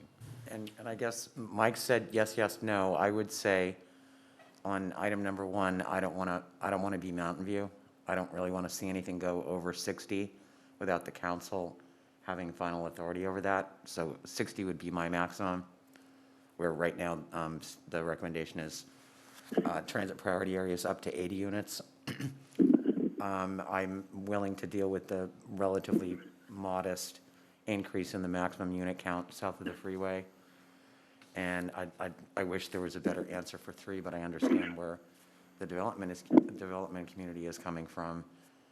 And, you know, I just wish we had a better way to know that we're going to have the money to fund it simply from single-family housing, you know, when the St. Antons or the USA properties come forward looking for subsidies. Right, and I would agree with, you know, the comments related to the kind of the yes, yes, no there. And the one thing I certainly learned is the best way to make sure nothing gets done is to, you know, slap some inclusionary stuff on it, and then nothing happens. We've already been down that road. We took it out. And, you know, just, you know, as far as just being genuine with, you know, again, the development community that's looking to assist us with the problem, is to you know, put that inclusionary attachment, you know, conditionally on there. You know, number one, it could get built, and number two, I don't think we would get much upzoning support as well.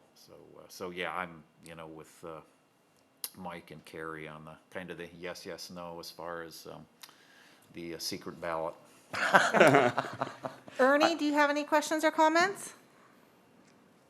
Do I have any questions on this? Yes. Yeah, I have a lot of questions on this. Okay, go ahead. I think it's a shame that the state now tells us what kind of city we can have. Every time we built an affordable housing, I say the 30 or 40, we got a lot of complaints, saying at the 30 per acre. What the hell do you think we're going to get at 50 per acre? This is ridiculous. You know, they do need to change the financial reimbursement for the ones that are getting off the hook by just doing the payment in lieu of the housing, okay? And it's you know for a fact that anybody has multiple zoning right now, they don't want affordable housing at all. All they're looking for is market rate. So I think we're at a point in the city that maybe we have no choice. But 50 units to an acre, we're going to be apartment special. Just come and look at Folsom. You never see another single house. You see all apartments here. They're the density. Now, some of the locations that Pam showed me in the south area, if you have to go to, say, 30 or 40 or maybe even 50, it's reasonable to put them there because it's surrounded by commercial. But I think this is a horrible deal that we're being put upon again This is 2000 all over again. So this is only at a more desperate.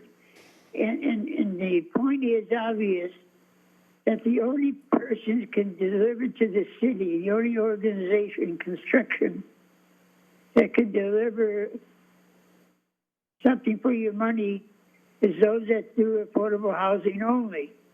St. Antonio is a prime example. We get projects that are 100% affordable. That doesn't happen nowhere else where they build apartments in this town. It does not happen. They put them up down on by East Bidwell, and we end up getting 2 or 3 affordable housing. That's ridiculous. But we got stuck with that over and over again. So I hate to say this, but I might be looking forward to getting off the council and not being.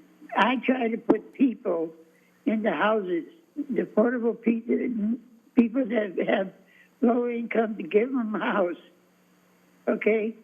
And this stuff that we're doing this time, he said, we don't put people in. Other than San Antonio and their 2 or 3 projects, we got some relief. Other than that, we got nothing. So that's about all. I'm just so emotionally distraught after all these years of hearing this and seeing this. And the idea is, the people on top, we want more people. We don't care what they do to your city. Or whether you have the resources in your city, just as Andy said, do we have the water, do we have the roads? Probably not. But that's not figured in on top. It doesn't appear to be. I might be doing a disservice. But no, my remarks is I do believe we need to change the formula that provides money to go into building affordable housing. They've been getting away with a racket for years. I think it's time to stop it. Yep, I think that's a future agenda item, Ernie. If I could just interject for one moment, we're having continued audio issues, and I'm getting repeated texts that people are not able to hear very well, other than Ernie, who's on the phone line. They can hear Ernie.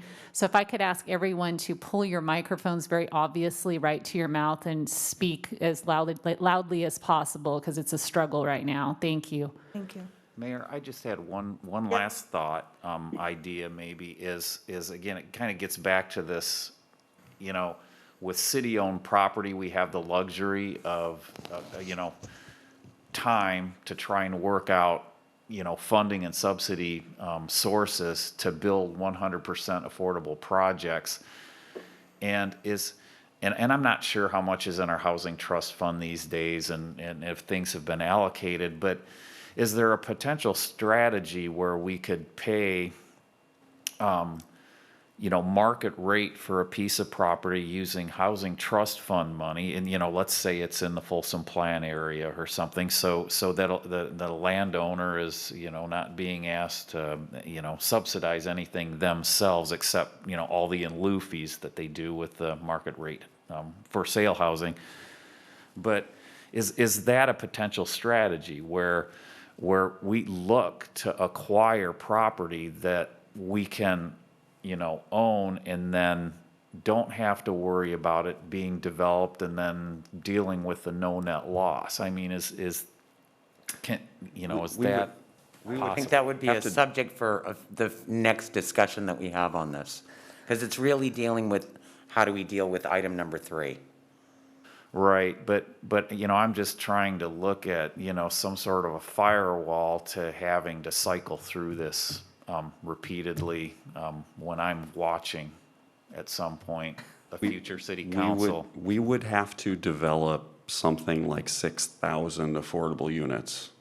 So just for practical terms, that's not likely. Well, and I guess what I'm getting to is, where we're looking at the amount of property that we would be upzoning for the extremely affordable and that sort of stuff. It's just an idea I'm throwing out. I don't know how practical it is, but it might give us a little more flexibility if there was trust fund money available to do that. But, to your point about the scale of this problem.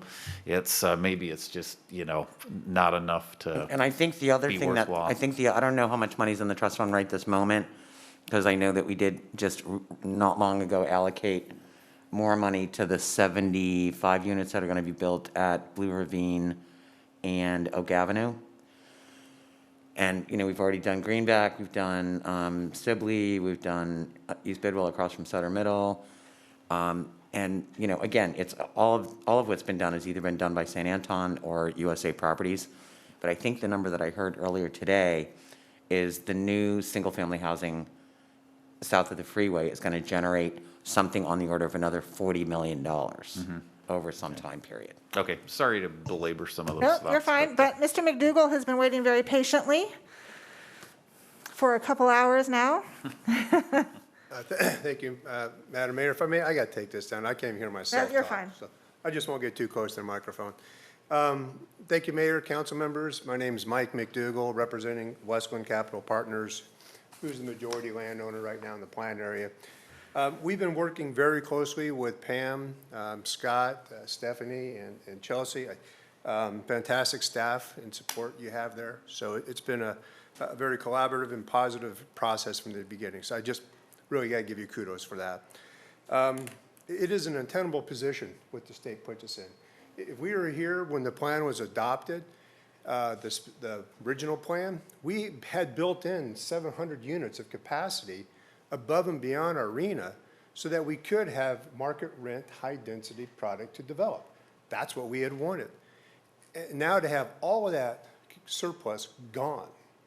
And then since then, pass a law that says, should you develop a multifamily product at market rent, you shall go replace it. If somebody said these laws were coming down the line, I would have laughed. But they're here. As impossible as of an unfunded mandate it is in the city, you guys do more than most of the jurisdictions, as the chart showed earlier, by having an inclusionary housing fee ordinance. Councilmember Howell is correct. We generate 1% of the price of our model or lowest priced homes, which right now is probably $5,000 to $6,000 per house. Multiply that for every for sale product in the plan area, you're going to get between $40 to $60 million, which over 2,000 units is $25,000 to $30,000 a unit, which I think is pretty close to some of the subsidies you have given through your housing trust fund already to build affordable housing. That's the intent of that fee, is to build the product. If we add in an IHO fee on top of multifamily that's not developed as affordable housing, we're just really going to discourage that product from ever happening. I don't see it happening in big numbers. I don't see at all the plan areas, 2,000 MHD units being developed as market rent, because we're generating that fee to build it as affordable housing. But I do see a couple of projects, and we actually have one nearly all the way through the planning process now that will be coming forward to you. That is a higher end product, just like the one in El Dorado Hills. So if we want to have that kind of stuff, we just don't want to add, from our perspective, an inclusionary housing fee on a rental project. I think there's other ways to achieve it. I understand the concern is that when do you catch up if you don't ever allow these things to develop as affordable housing? Well, hopefully as the plan area is developing, you're raising the fees, then you have those fees to start building the projects or contributing them to a San Anton or USA Properties to go build them. I really wanted to focus on that question because you two had a great discussion on it. But just a couple of things I want to hit on. The ADUs and the JADUs are going to be a real product for us. We're seeing it already in the plan area. They're only going to grow more. I just saw that day Redfin, the online real estate brokerage company, produced a report that said there's very high mobility right now of people moving. Of course there are, we know this. But what shocked me was 61% of the people are moving into their families. So the younger and the older generations are moving back into each other. And the JADU product, like Lennar's Next Gen, for instance, is exactly that product. They're attached, livable product for the younger and the older generations. So we completely support staff going into HCD saying, this is a big part of our solution. The other part is we do have to pick up units just to satisfy the arena. Staff laid out an alternative of using the density allocations within the plan area.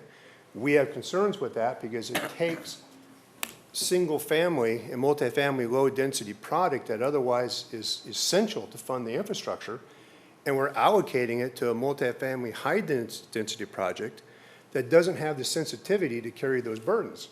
And just like the states come back, you can't put metal roofs on affordable housing projects. Well, how do you fund some of your infrastructure? You have to encourage lower fees. Well, how do you take a $40,000 spiff fee and put it to a $20,000 multifamily? You can't.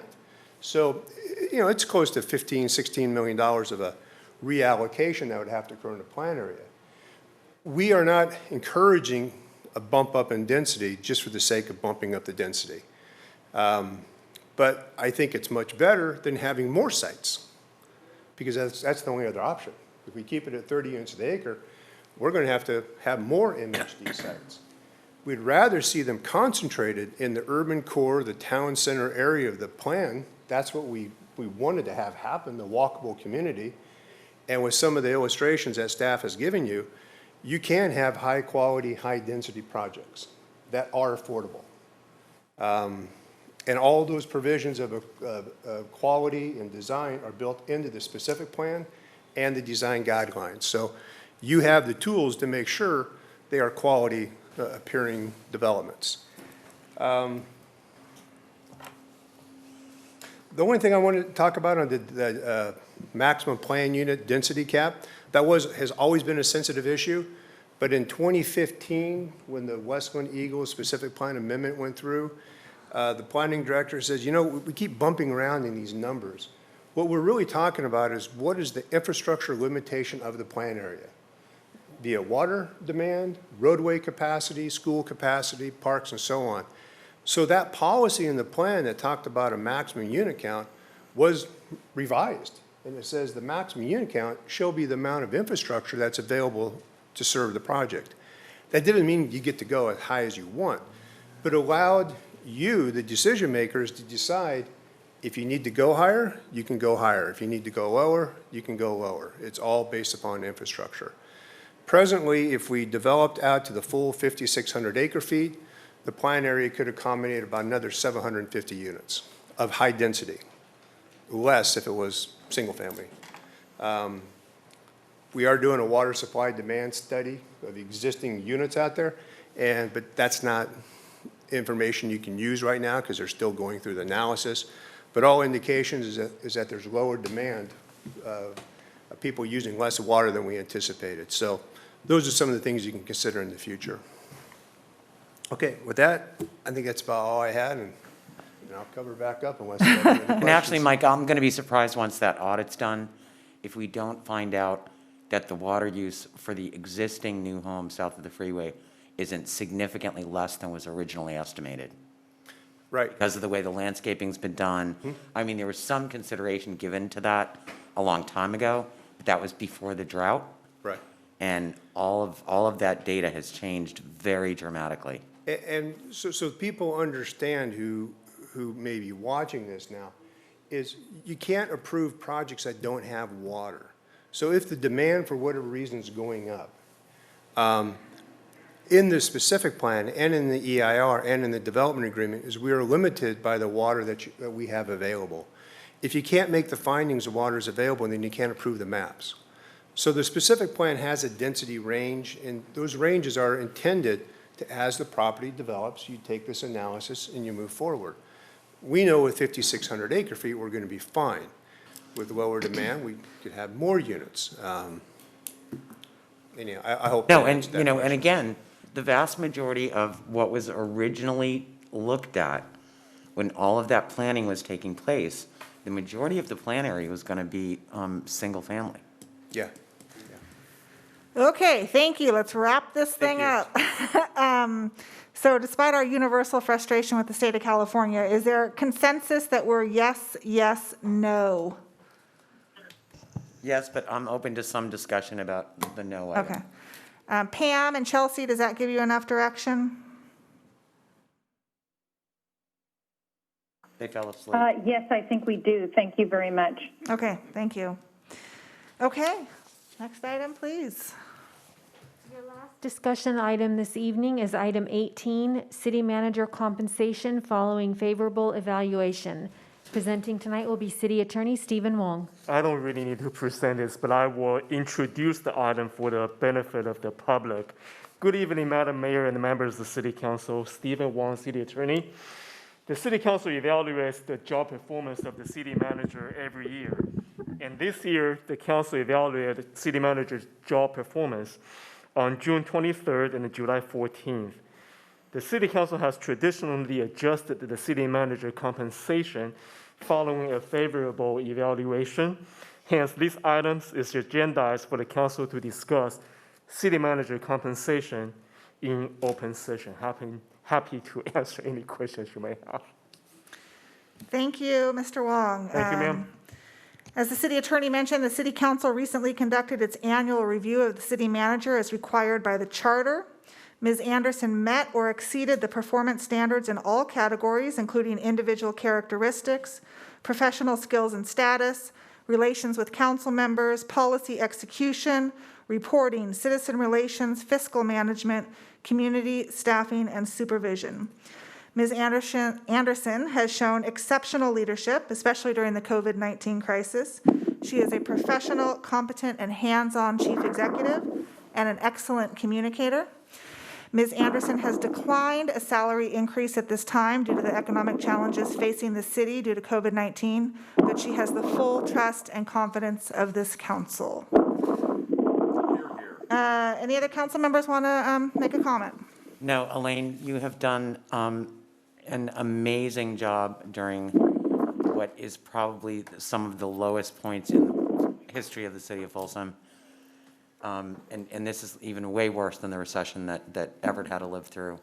And I appreciate your setting such a great example given the current financial situation in the city and all of the other things that are going on in the city, not only with the city's finances, but with, local businesses. And we've got 3 small business owners sitting up here. So I appreciate you more than I can ever say. Thank you, Mayor. Thank you, my Councilmember Howell. I appreciate that. Vice Mayor Sheldon, did you want to make any comments about the city manager's evaluation or performance? Sure do. Yep, can you hear me now? Yes, we can. Go ahead, Ernie. Okay. Well, usually every time the year came around and we evaluated city managers, I always had some problems in looking at the percentage and how much the actual dollars were. When you've never been a rich man, you look at money like it's crazy. But in this case, this year, the city manager qualified in my mind without a doubt for ranges up into the 20 or 30,000 pay raise, which would have been real extraordinary in what we're going to face in the future.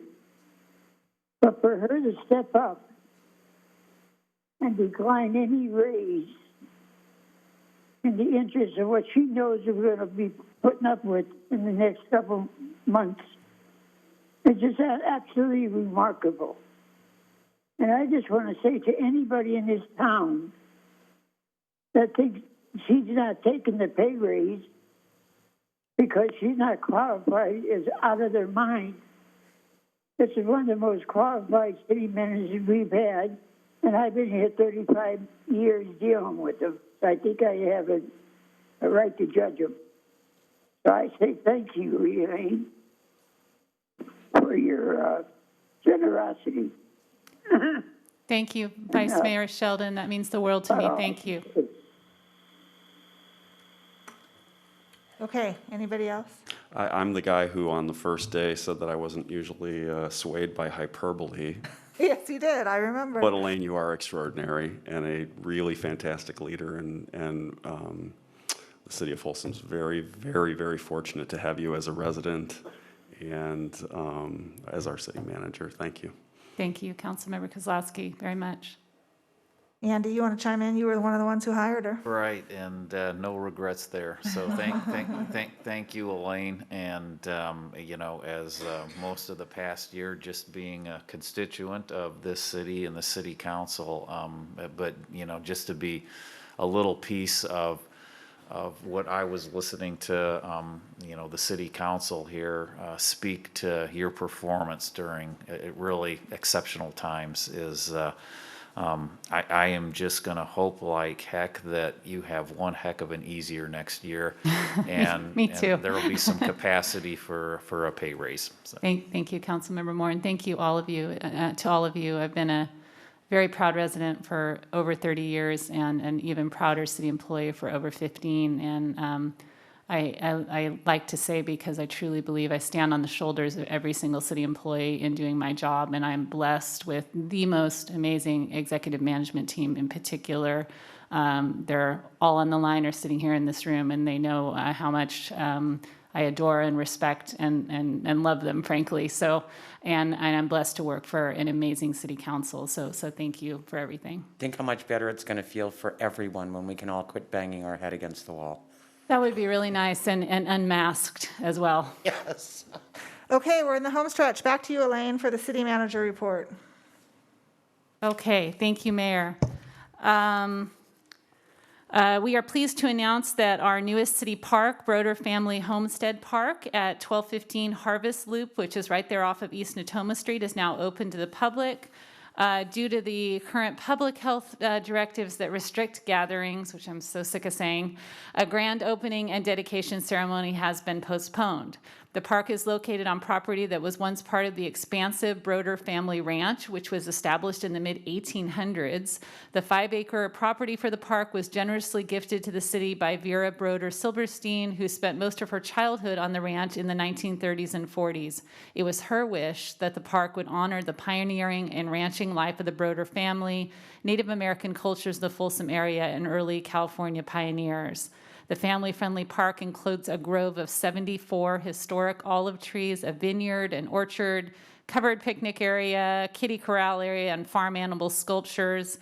Granite blocks and rock retaining walls from historic structures on the original Broder Ranch were salvaged and reused for retaining walls and seat walls within the park. So I hope you will take a visit.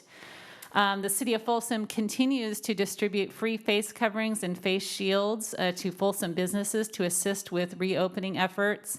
We're particularly being challenged on getting rid of these face shields. So if you know, we have literally thousands of them. So if you know a business that needs them, please send them our way. We also unloaded many pallets that now fill our library of hand sanitizer today, gifted to us by FEMA and the state. So businesses can pick up both the face coverings and the face shields at the public library by appointment only. You can learn more at folsom.ca.us/business face coverings. And please watch for announcements about how to get that hand sanitizer as well. And finally, the nomination period for Folsom City Council candidates opened July 13th and continues through August 7th. If an incumbent does not run, the nomination period will be extended to August 12th. Individuals interested in pulling nomination papers should contact the City Clerk's Department at 916-461-6035 to schedule a meeting. And my most important announcement of the evening is happy birthday to our delightful mayor. Oh, it's your birthday today? It is, yes. Carrie, you have any updates? Everybody, please slow down. I'm so tired of seeing cars running red lights. There's been a number of bad accidents in the last couple of weeks. This is because you're not paying attention and you think the rules don't apply to you. They do. And I've been, because I haven't left Folsom more than like 3 times in the last 6 months, Folsom PD is everywhere. I'm seeing them all over the place. So if you're doing something wrong, chances are you're going to get pulled over, as former Sheriff McGinnis talked about tonight. So please know that they're out there and hopefully they're going to catch you. And I would request that we respectfully adjourn the meeting in honor of Maryland Economy, whose actually Good our point. services Yep. were today. Okay, thank you. We will do that. Andy? Yeah, just, you know, getting back to the presentation by Chief Hillman, again, I really appreciated that. But in addition, appreciate the Folsom for Justice folks that came out and spoke as well. It was, you just get very interesting commentary, very necessary commentary. And I think we all find ourselves trying to be careful how we speak, because so much of what can get said just gets taken out of context and sliced and diced in various social media forums. So again, I appreciate the mayor for teeing up that agenda item, and really, I think opening the eyes of the residents of the city of Folsom to what everybody's looking at as far as policing in the community. Now, the one thing that Chief Hillman mentioned, actually two things, the National Night Out, being postponed, and that's been a really fun event for getting our police and fire departments out there along with staff and council members. So I sure hope that we can do that in October as is currently planned. And then lastly, he mentioned the coffee with the chief or coffee with the cop thing, and he misses doing that. And I miss the beer with a council member thing. I'm looking forward to re-engaging when we get to that point. With that, I'll say good Had the evening. meeting ended earlier, that could have happened. Thank you. Mike? I will just remind everybody that within their means to please support local businesses as much as you possibly can. We have lots of small businesses that are restaurants and all kinds of other things in town. Patronize them frequently, and be generous to your faith community and other charities in town. Thank you. Thank you. Vice Mayor Sheldon, you have any comments? Yeah, I do. I missed the first part of the opening of the council. I picked it up when Kerry was commenting to some gentleman about the problem down at the parking garage. So I would like to be kept informed. I don't know what the gentleman said, but I know what our email said. I would like to be advised in that. And my position is harder, not easy. If we catch them, we make them pay. And they don't come back. If they come back, we make them pay more. That's on the garage. Second, I'm getting a lot of calls and discussion about the water. You haven't talked about it tonight, and I heard.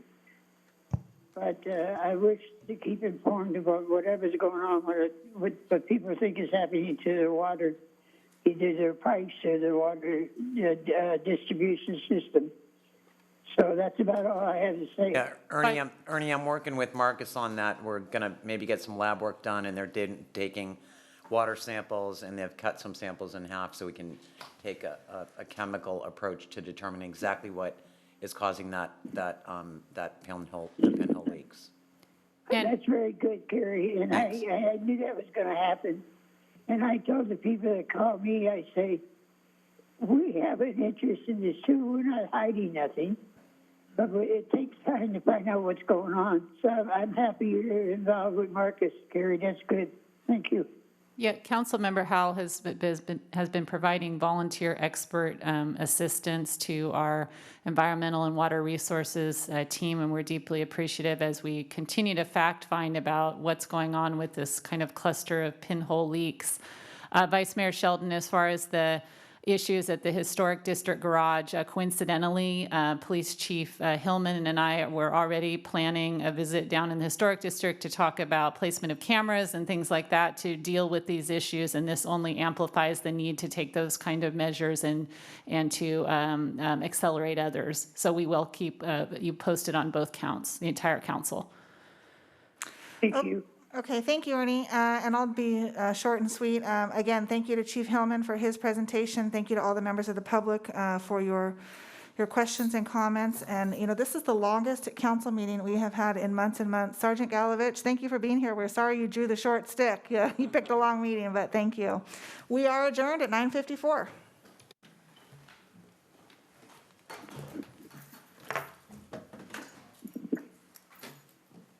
Thanks for using WebEx.